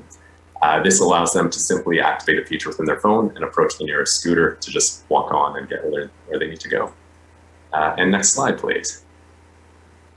I think it would be more important for me to make sure that I address the specific questions of the council here this evening. I hope I kept that at 7 minutes. Certainly more than happy to speak to any of the additional features, as I know we only touched on things very lightly here. Honorable Mayor and City Council, before we get into questions for Michael, I was hoping to draw your attention to the MOU and give you some of the pertinent details related to that MOU. Is that currently this MOU is only intended to be in effect through December 31st, 2021. It also comes with a 30-day notice, cancellation notice without cause by either party. I think this is a good opportunity for us to provide a test trial run to see if scooters are accepted by this community and become popular in this community and can be maintained. I've worked with Chief Stalder, and we do believe that the scooters can be governed and regulated under Wyoming state statutes. So we do believe that there is code there to help with regulation of scooter use. Although if the scooters are successful, and we do plan to expand this MOU to go further, our intent would be to develop code with the help of BIRD for council to consider to regulate scooters in the future without going through a code change at this point. One of the other items that this will give us is it'll give us a chance to test and see what kind of permitting or fees we may like to charge in the future for such a deployment by BIRD and any other scooter companies that may want to come into Laramie. With that being said, I think it's better if we open it up for questions of Michael and myself. Great. How about let's start out with Councilor O'Doherty. I'm concerned about where they will ride. Do they ride with the traffic or do they ride on the sidewalk? And if they're on the sidewalk, then that seems too fast. So I'm not clear, and I'm not clear what the equivalent in a town that doesn't have public transport, what the first and last mile relates to here in Laramie. I think it would be cool for parking lot to downtown businesses, but I can't wrap my head around the first mile, last mile thing since we don't have public transit. Thank you. Absolutely. Michael, before you go, can I clarify? Honorable Mayor, through you to Councilor O'Doherty. I actually do believe we do have public transport in the Laramie Link and the provisions by UW for their transportation of students from different parking lots. But the Laramie Link, and I see Paul's on the meeting tonight, it provides service between the University of Wyoming and various city shopping areas in the downtown. So I do believe that a statement that we don't have public transport is not exactly accurate. We do have limited public transport in Laramie. Michael, I'll let you go from there. Thank you, Mr. President. Councilmember O'Doherty, in terms of how they should be used, they should be treated pretty much the same way as you would treat a bicycle. Wyoming state law essentially boils down to regulate these as you would a bicycle, keep them to the right side of lanes. If you don't allow bicycles on sidewalks, you shouldn't allow electric scooters on sidewalks either. In terms of first, last mile, that's simply the nomenclature that was developed in order to say, hey, this is something that we've identified as a problem. Specifically to Laramie, in the area where I would imagine the majority of uses, you're about 2.5 miles tall and about 2.5-ish miles wide as well. These scooters are ideally optimized for distances less than 5 miles.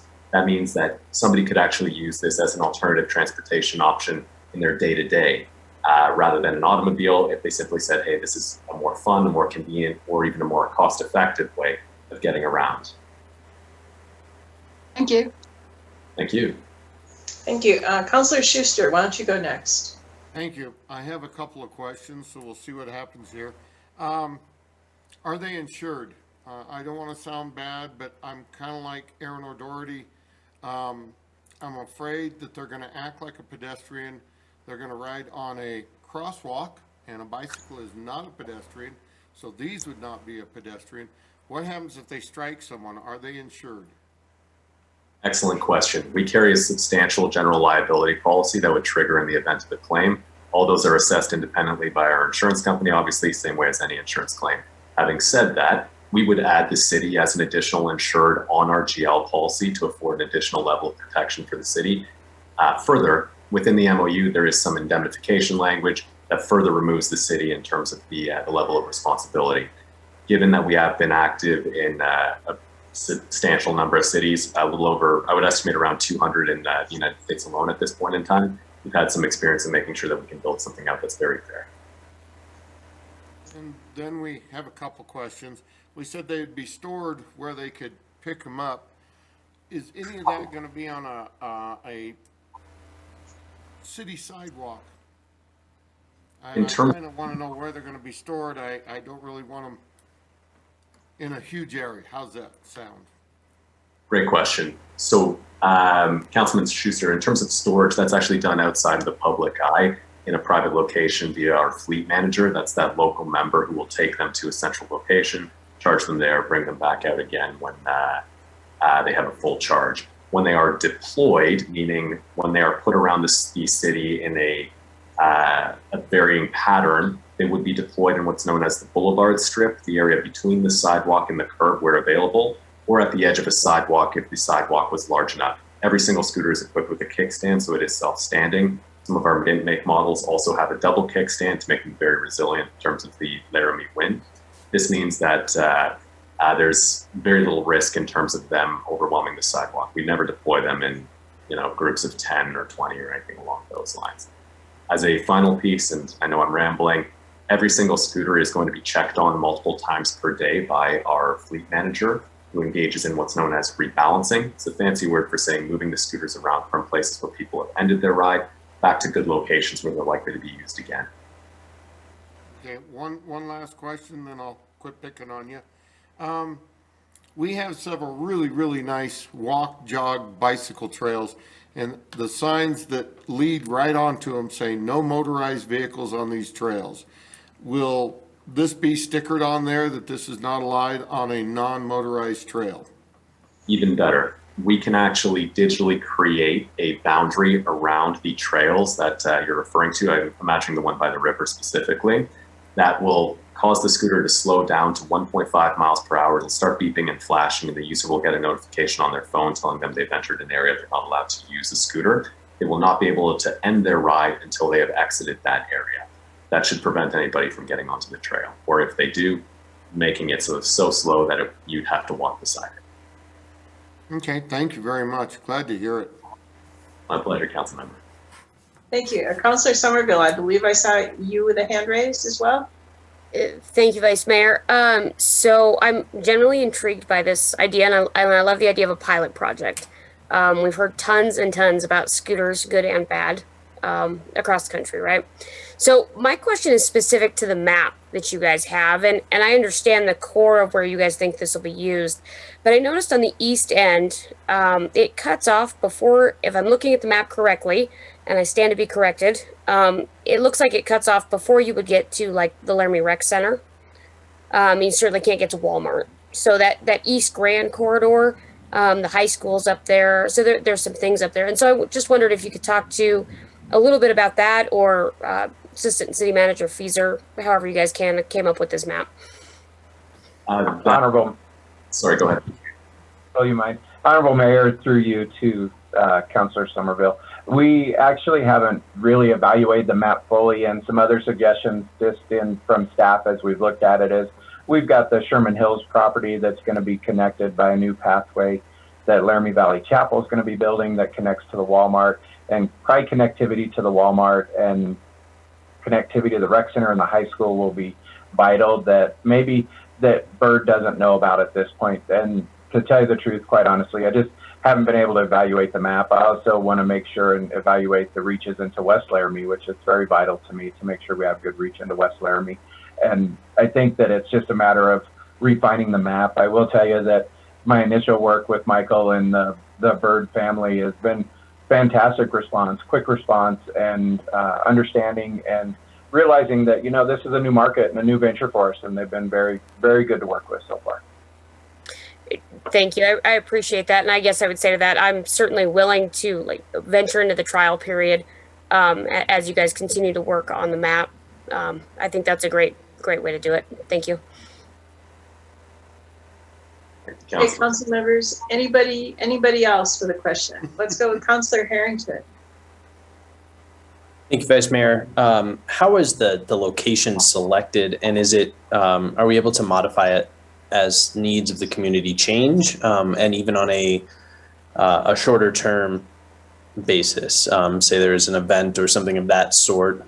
Can those changes be made sort of on the fly? And then how are those connected to the council or whoever's organizing an event?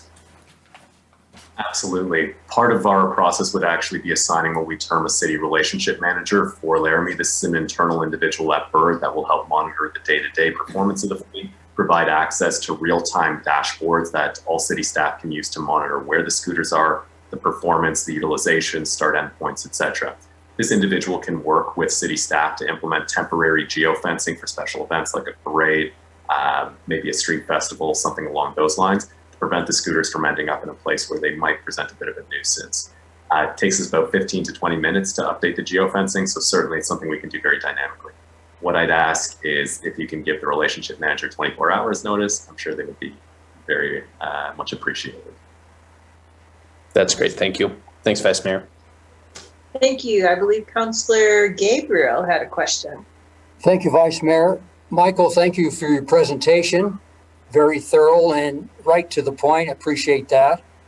Councilor Schuster had a lot of questions I had that were brought up and answered. One thing I haven't heard, how do you guys handle inclement weather?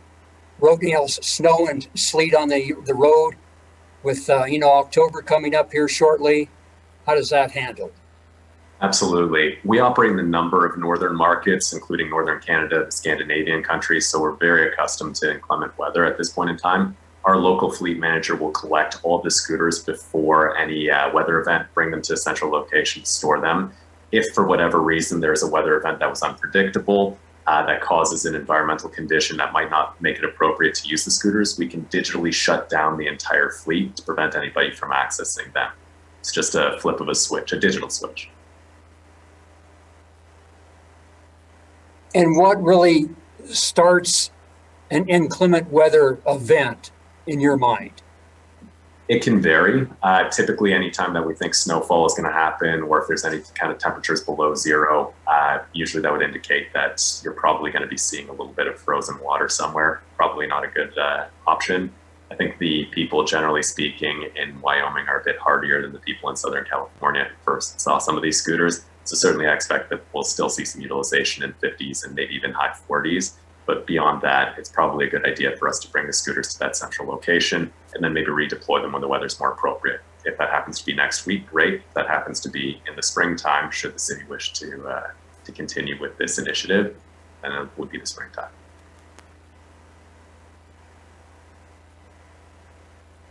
Thank you. Thank you, Councilor Gabriel. Are there any other questions by council members? I don't see. Councilor Somerville. Oh, sorry. Go ahead. That's all good. Just to follow up on the weather question. So fat bike tires are really popular here during the wintertime, and I wonder if these things come with snow tires or some alternative tread for our more inclement. I'm thinking there would have to be a lot of conversation with city staff and your local government manager to assess the weather conditions around here. Yeah. Absolutely. We do have a number of initiatives in terms of developing winter appropriate vehicles. I would say these scooters at this point in time, probably not ideal, but give us a little bit of time. I'm sure we'll have something very, very unique that would be very appropriate for Laramie. Councilor O'Doherty. I just have a comment. Initially, I was not thrilled about this, but I know part of it is because I'm a risk-averse individual. I won't be riding a scooter because my bones could turn to dust if I fell, but I know that I am not representative of this community with the college in it.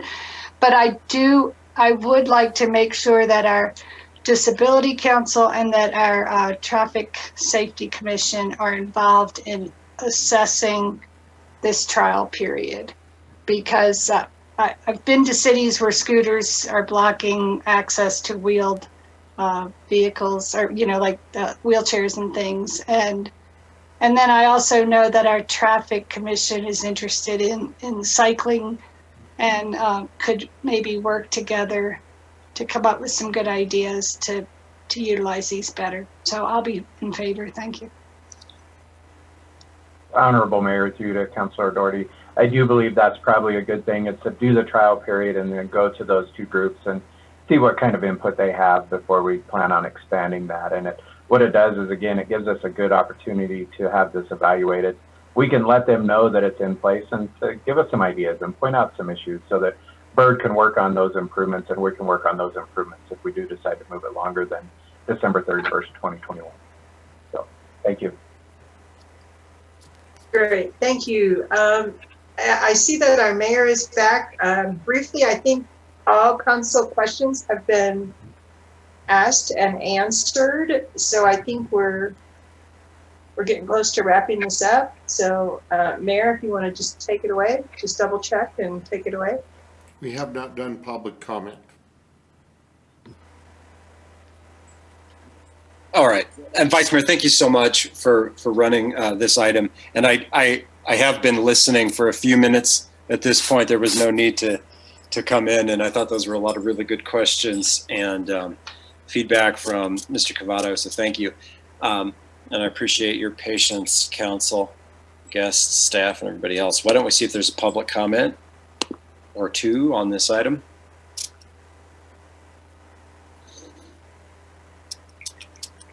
Surprisingly, I see none. So I will take it back over to council and just double check and make sure there isn't a final thought or comment. All right, City Clerk, procedurally, as I was not here for the motion, I don't believe I can vote on this, but let's have a roll call for everyone that can. Humby, Yes. Gabriel, Yes. Harrington, Yes. O'Doherty, Yes. Schuster, Yes. Somerville, Yes. Pierce, Yes. Weaver. I would say if you feel like you have sufficient information for that, All right. you know, I would be fine with you voting. Without objection, Weaver votes yes. That's 8 yeses, 0 nos, and 1 vacancy, Your Honor. Thank you, City Clerk and City Council members. And Mr. Cavato, thank you. I'm sorry I didn't catch up on this. I know that my fellow council members will tell me their impressions. And from what I did hear and from what I did understand, I think this has the potential to be something very nice for our community. Thank you for being here. Thank you, Mr. Mayor. Thank you, members of the council. Council members, I don't know what I'd do without you. So let's see here.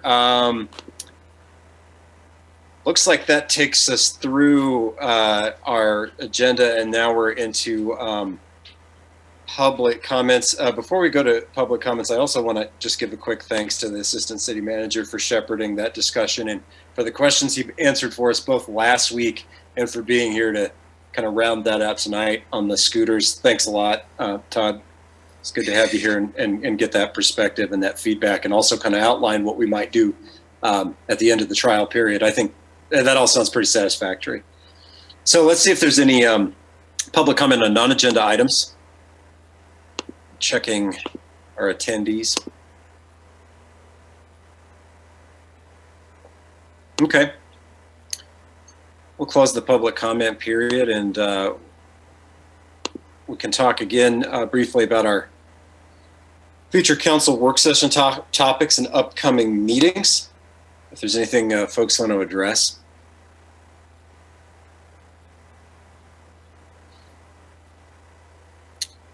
Councilmember O'Doherty. Mr. Mayor, do we need someone to change the agenda of the joint work session, or how does that work? Do we need a motion or anything?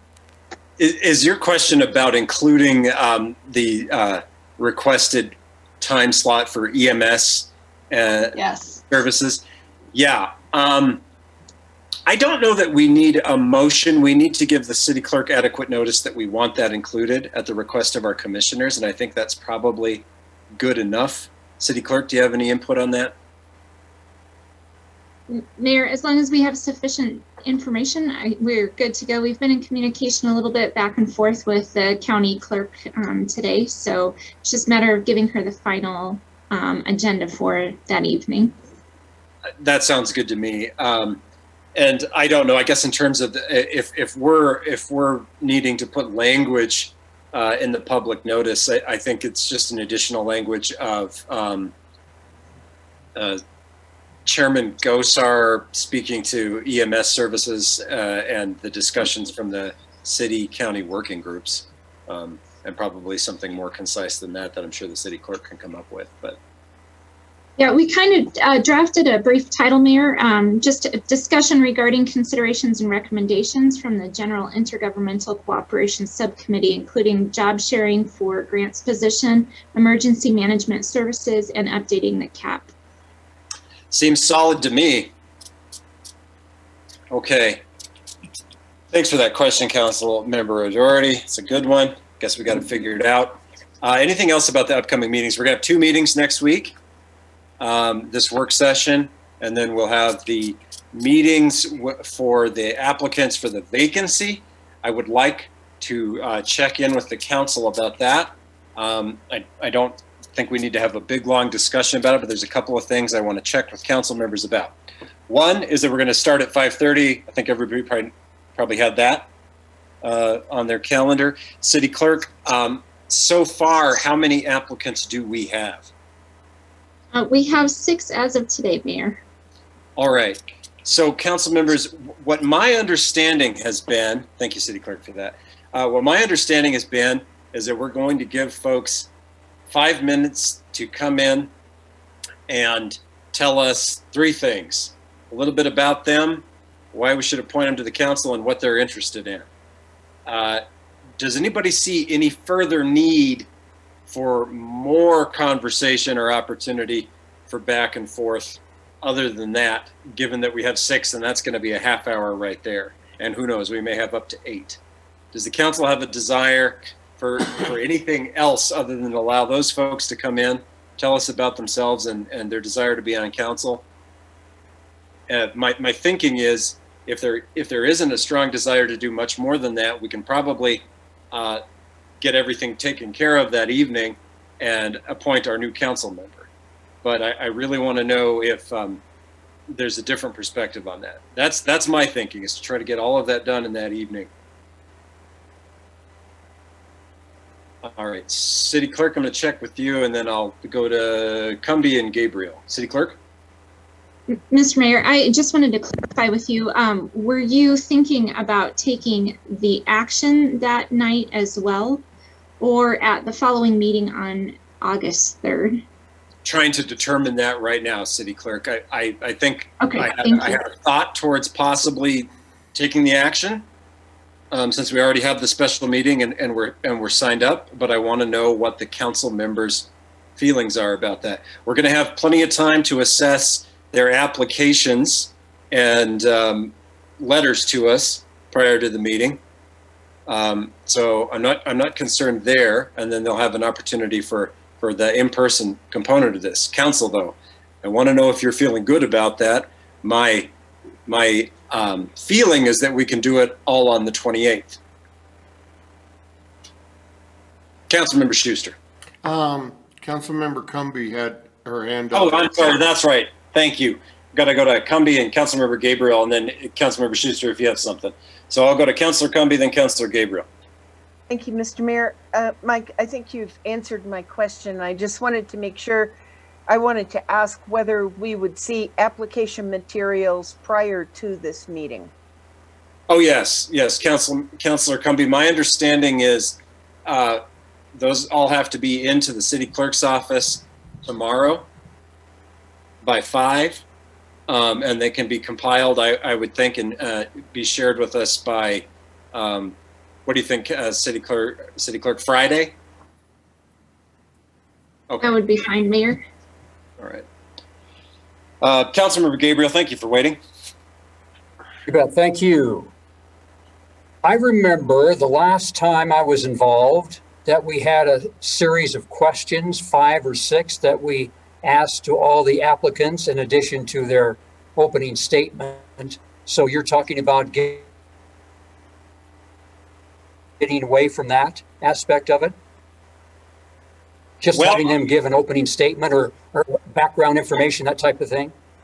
You know, this is why I'm bringing this up to the council now. I don't know that it would be bad to move away from that and just have them come in and sort of answer those 3 things for us, because we know, Councilmember Gabriel, we know that in order to bring an application forward, they've got to be a registered voter living in Ward 1 for the year. So, you know, there's no need to ask those questions. And then beyond that, I think what we really want to know is whatever they want to share with us about themselves, why they'd like to be on council, and then perhaps have them give 2 or 3 things they want to work on. And if they can do that at 5 minutes apiece, which I would guess they'd be able to, I wonder if that might just help us hear from everybody, and then we can get to our consideration portion. But I'm checking with you all now to see how everyone feels about that. I like that, but somebody else may not. Councilmember Gabriel. Does that? Yeah, that's where I'm at. Yeah, that's fine. I was just curious because we had a standard procedure in the past where we said, okay, we're going to ask everybody these specific questions, and this might be fine. From just a personal standpoint, would like to see us take up the applications and maybe think about them a little bit and then take action on August 3rd. That would be my preference. Okay. All right. This is probably our only time to think things over. Yeah, I don't have any serious objection to making the vote on the 3rd. But council, I think that's no big deal. Okay. Kind of either way on that, slight preference for extending it. Council members, what I'm trying to get at here is, outside of this discussion right now, I don't know when we're going to be able to talk about this again until we hear from our applicants on the 28th in terms of what our process is going to be. So I would get to it now. Councilmember Schuster. Thank you. I thought I might have gotten forgotten there. So I'm sorry. I was going to kind of state that too, that I would kind of like a little time to mull it over, make some notes, write down what I think. And the standard questions, I would really like to ask the city attorney if we can wander away from set questions, because that's what we have always done before when we've brought somebody on board, is you have to ask each person the same questions. If you don't, you might be getting yourself in trouble. So I think set questions, and we could all email them to the attorney, to the city clerk, whoever you think we should, if we want to ask these set questions. But I don't believe you can vary much on your questions between candidates. Thank you, Councilmember Schuster. That's my understanding as well, having gone through an appointment process once myself, just a few years back, not the most recent. I don't think we can ask separate questions, but I'd also like to point out that some of those questions I think are redundant, like, do you live in Ward 1? Are you a registered voter in Laramie? No, I don't want those. I want just questions what council want to ask specifically to a person. Yeah, and I think what I'm getting at is I'd like that to sort of be a bundle of questions, which is, who are you? Why you want to be on council? And what is your top issue or two? And that will be the question that all of the applicants answer for us, and we'll listen to it and say thanks. That's kind of what I'm thinking. Yeah, and that was the way it was, that anybody that ran for council, when we did your meeting at the library, they started at one end and went to the other, and the only thing they varied was the order. So I'm hearing support generally for kind of keeping it pretty streamlined and kind of having everybody take the same shot at it. What I'm getting at is, I don't know if we want to do a lot of, because the questions have to be set, there's really, in my view, not much point to a lot of interrogative, oh, what do you think about this topic or that? Why don't we just let folks come in, answer those questions on the same basis for everybody, and then we'll move on. Councilmember Somerville. Thank you, Mr. Mayor. I guess I'll just take this opportunity, as I think I'm the only one here that's been appointed and gone through this process before. I will just tell you, we won't know what the final list of applicants looks like until after the deadline closes. But for the most part, these are people that are coming in that have never done a public interview in a public sphere. And we're certainly adding more pressure because it's on Zoom, it's recorded, going to be there for posterity. So I support a more streamlined approach that Paul has described. I think that would provide maybe ease the awkwardness of it just a little bit, based on the experience that I had when I did it, coming in as somebody who had never done anything like that before. I sat through it the other way around. So I would recommend the streamlined approach. Good perspective that the rest of us don't have, Councilmember Somerville. And I see a lot of nodding heads with that, where we'll sort of define for our people when they come in. Hey, everybody, here's the question. It's a 3-part question, and you're all going to get a crack at it. Councilmember Harrington, what do you think? Yeah, Mr. Mayor, I agree with Councilor Somerville. I think her perspective is worth listening to. And I do think it could be fairly stressful as a first hop in. But I also agree with Councilor Gabriel about a little time to think. I always prefer a little bit of extra time to think. It's probably not helpful. I'd probably just spin out on it, but that's my own fault. So I personally would prefer the longer timeline. Okay. Councilmember Gabriel, I see you had a hand up. Yeah, just for clarification, I just wanted to bring up the fact that if council had a question for a prospective candidate, that we probably wouldn't want to ask that. What do you mean by in your presentation that you want to do X? That kind of thing. You just let it go, and council can't really ask just like one individual a question on clarification, for instance.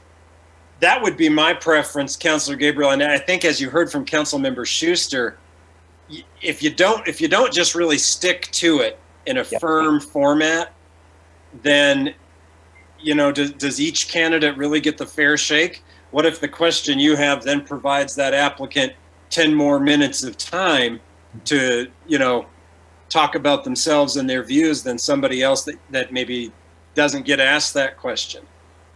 So that's the challenge. So that's why I'd like to avoid the interrogative, the back and forth between council and applicants, and just say, come in and tell us the question. I'm going to go to O'Doherty and then Schuster. Councilmember O'Doherty. I also like the idea of making it more like when the League of Women Voters has their forum, and mix it up. So everybody knows these are going to be the 3 questions you're going to get tonight. And the answer that you're going to you're going to answer them in a random order, and then it would go to a different order the next time. So somebody doesn't have to have their good answer spoken right before they were going to say it, and it makes it look like they were just, repeating. So I like that, to be able to randomize, ask one question at a time to each person, and then randomize the order for the second question and randomize for the third question. All right. So what I've heard is we don't want to give everybody the batch answer because of the fairness issue, which is the big problem. Okay. So does everybody agree with the you thought this was going to be a quick meeting, folks, but I have got to get this figured out with all of you before we do this next week, and that's just how it is. Does anybody have objection to the questions, which is tell us about yourself, tell us why you think we should appoint you or why you'd like to be appointed to council, and tell us about a couple of your top issues. Are those sufficient? And then we mix and match?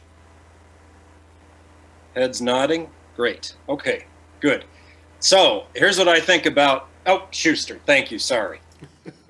Will there be a time limit on answers? That's another thing they do at the library. Heavens, I hope so. What should we make that time limit? I think our 3-minute time limit is just set up perfect. I really do, because you can ramble on really easy. Don't I know it, Councilmember Schuster? I see 3 fingers being held up by the Vice Mayor and Councilor Gabriel, and thumbs up, and I like that too. Here's what I have to say about that. That's great, but that means I think we're definitely going to take this vote on the 3rd and not on the night where we hear from everybody, because we've now extended this quite some little bit of time, and we don't yet know how many people we're going to have. So, if we get 10 applicants, they all get 30 minutes. Per question. For questions. The other question I have for you is the procedure for the vote on the 3rd. And what I'd like to know about that is what's defined for us is that we need to appoint somebody, and we go through an appointment process, and then we take a public vote on that person. Nothing else is defined for us. Councilmember Schuster. Watching this happen before, if we have 6 members, a lot of times we did a primary vote to try to narrow the totals down. So then we usually try to get it to the final two, and then it's going to be really tough because we have 8 members. It would be really easy to see a tie. If there's a tie, we need to have like the city attorney, but then it's not going to work out with our COVID. But we have had ties settled by a deck of cards. Random. So Councilmember Schuster, I'm really glad you brought that up, because I think what might be the innovation at this year's City Council appointment rodeo is something we're going to talk about tonight also. I saw other hands up. Councilmember O'Doherty. So I'd like to propose that we do ranked choice voting. One thing is that it's a small community. We know a lot of these people. We like a lot of these people. If it's random who gets to make the first motion to appoint somebody, and I'd have to vote against them, but really I like them, but I had somebody else in mind as my primary, but they would be my second choice. It puts a lot of people in a bad position.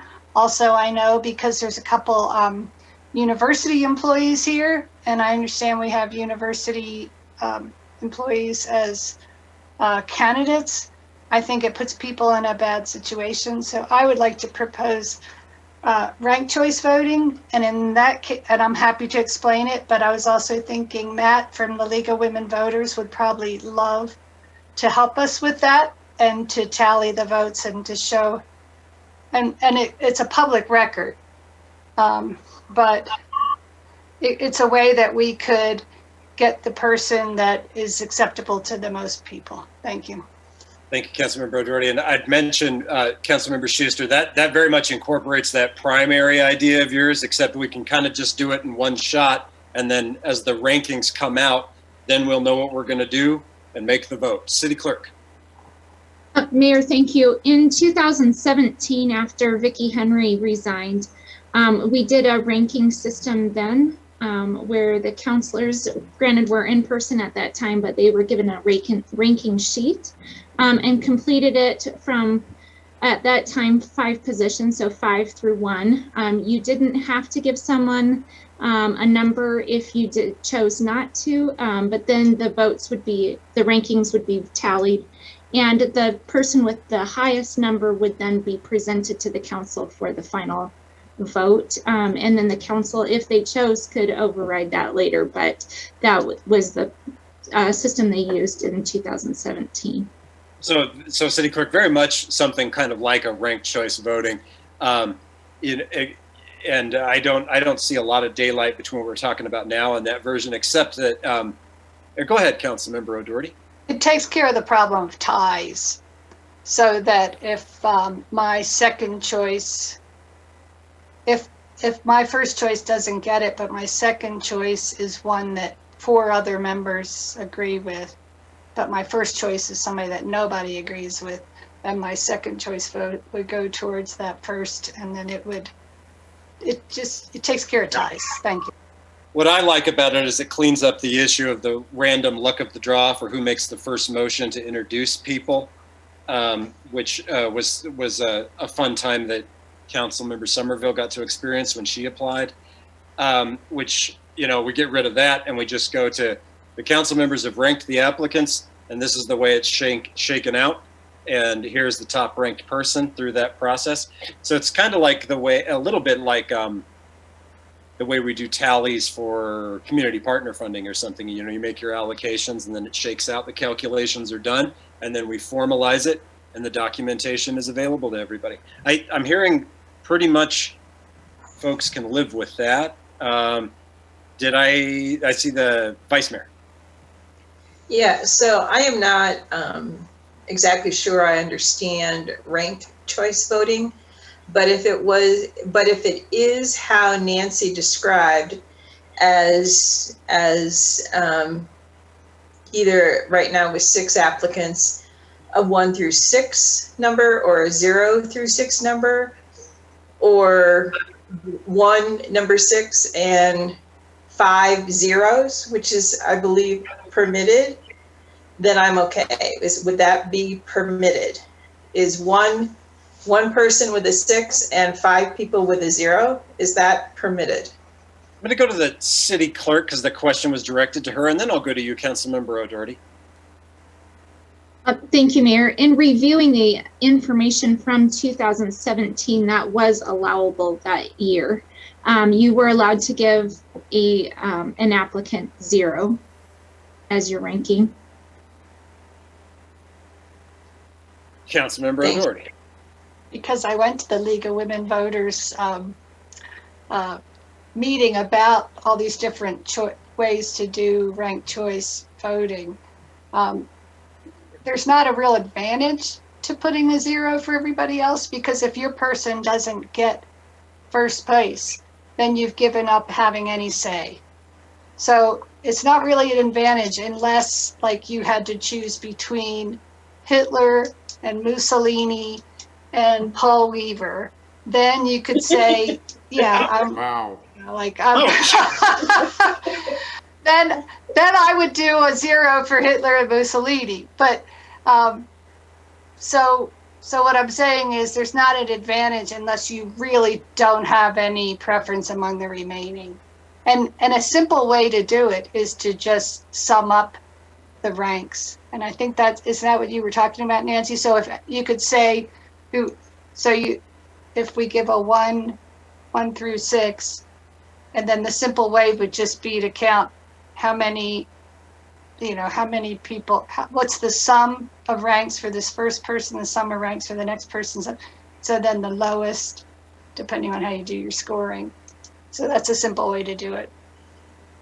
Councilmember O'Doherty, I would have taken Somerville, Shumway, and then Weaver comparisons rather than notorious 20th century fashion. No, I'm saying as people that you would not want to vote for. So. Yes. But I think you outlined that pretty clearly. I saw nods of agreement. I mean, what strikes me about this is it's the fairest to not only us, but more importantly, our applicants, because everybody gets kind of a crack at it in terms of where they fall on somebody's list, first place, second place, and so forth. That's aggregated, and the top person comes to the top. And I like that. Councilmember Schuster. I like it very much. We will assign a point value. It's not likely you can get a tie. The odds are against a tie, but it's still possible, yes, but it's not likely. If we got there, then we could, I hope we're not jinxing ourselves, Councilmember Schuster. Yes. If we get there, then we could deal with it. Councilmember O'Doherty. With the single transferable vote, it takes care of the tie problem, really. But, well, yeah, it mostly does. I really would love to invite Matt from League of Women Voters to help us with this on the night that we do this election. All right. Everybody feeling okay about this approach? Councilmember Gabriel, haven't heard much from you on this one. You okay with it? Sounds good to me. I think city clerk can handle this just fine. Yes. Me too. All right. Vice Mayor. Yeah, so just to confirm, we'll have the interviews a week from tomorrow, and then we'll make our decision on August 3rd. Is that what I'm hearing? Yeah, Vice Mayor, I think so, because what we're going to do is have those 3 questions randomized amongst the applicants and give them 3 minutes apiece to answer. Although I will say this, I think it's a little bit odd for us to hear about, no, never mind, it'll work fine. We'll randomize those 3 questions and we'll give them 3 minutes apiece. I was just going to say, it's kind of weird to hear about somebody's top issues before they tell you who they are, but whatever. No, I meant randomize the order, not the questions. I would say these are the 3 questions. Okay. And you randomize the order. So everybody's going to answer question 1, and everybody's going to answer question 2, and then everybody's going to answer question 3. It makes it easier to digest what you've heard. And my comment was a dumb one anyway, because unless I haven't read their application materials, I've already had an introduction to them. So if I don't do that, that's on me. Okay, so are we okay then? Good. I'm glad we ironed a little bit of this out. aren't you? Because we don't have to do it later and we know what we're going to do. Okay, good. City Clerk, do you think your materials from the last time will work? Would you like to have the League of Women Voters, person involved in the process somehow explaining it, perhaps for the benefit of the public? I don't know. Mayor, we have begun prepping all the documents going forward. However, if Matt would like to call me, we can certainly, we can try to communicate with him and see if there's a way that they want to be involved in the process or can be, via Zoom and stuff. I'm happy to share information and things like that. Can I tell you why, City Clerk? I know the League of Women Voters is interested in educating folks about ranked choice voting.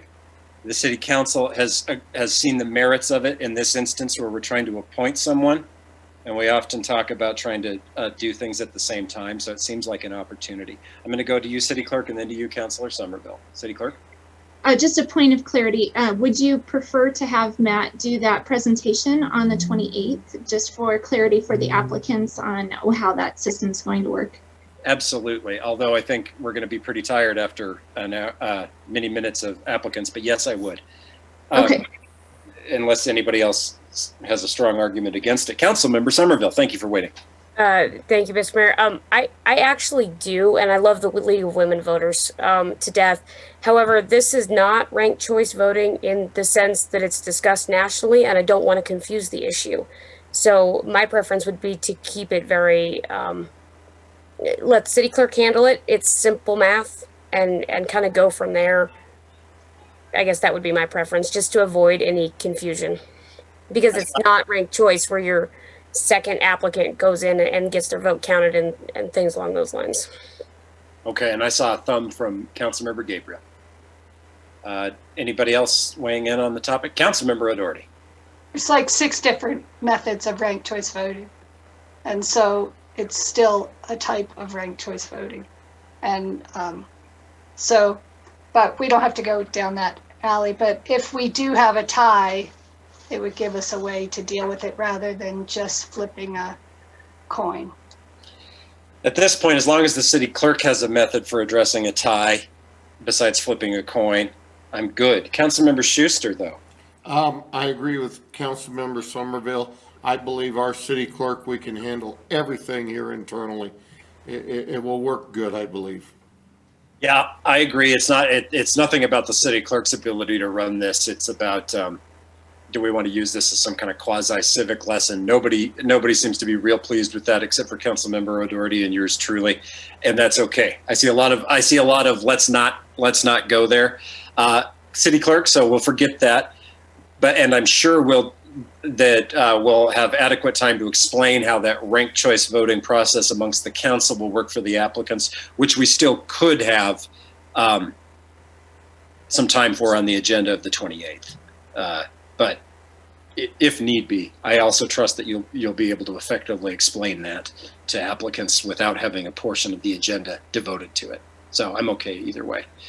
We've got a bunch of council members that agree and disagree and agree to disagree on just about everything on this council, which is what we're supposed to do. Are we set, folks? Do we know what we're doing? Oh, we're in general agreement, and okay, good. Thank you for your patience and your time. I hope that you felt like there was some value in ironing this out now. I know I did. All right. Okay. Council member, well, wait. Anything else on upcoming work sessions or future meetings? All right. Councilmember Schuster. Thank you very much. I ask the council to adjourn to executive session regarding land negotiations. Wyoming State Statute 16-4-405, small letter A, Roman numeral 7. Second. Second from the Vice Mayor. All those in favor of the motion say aye or indicate by raising your hand or both. Aye. Aye. Aye. All right. We'll see you there in just a couple of minutes, folks. Thank you.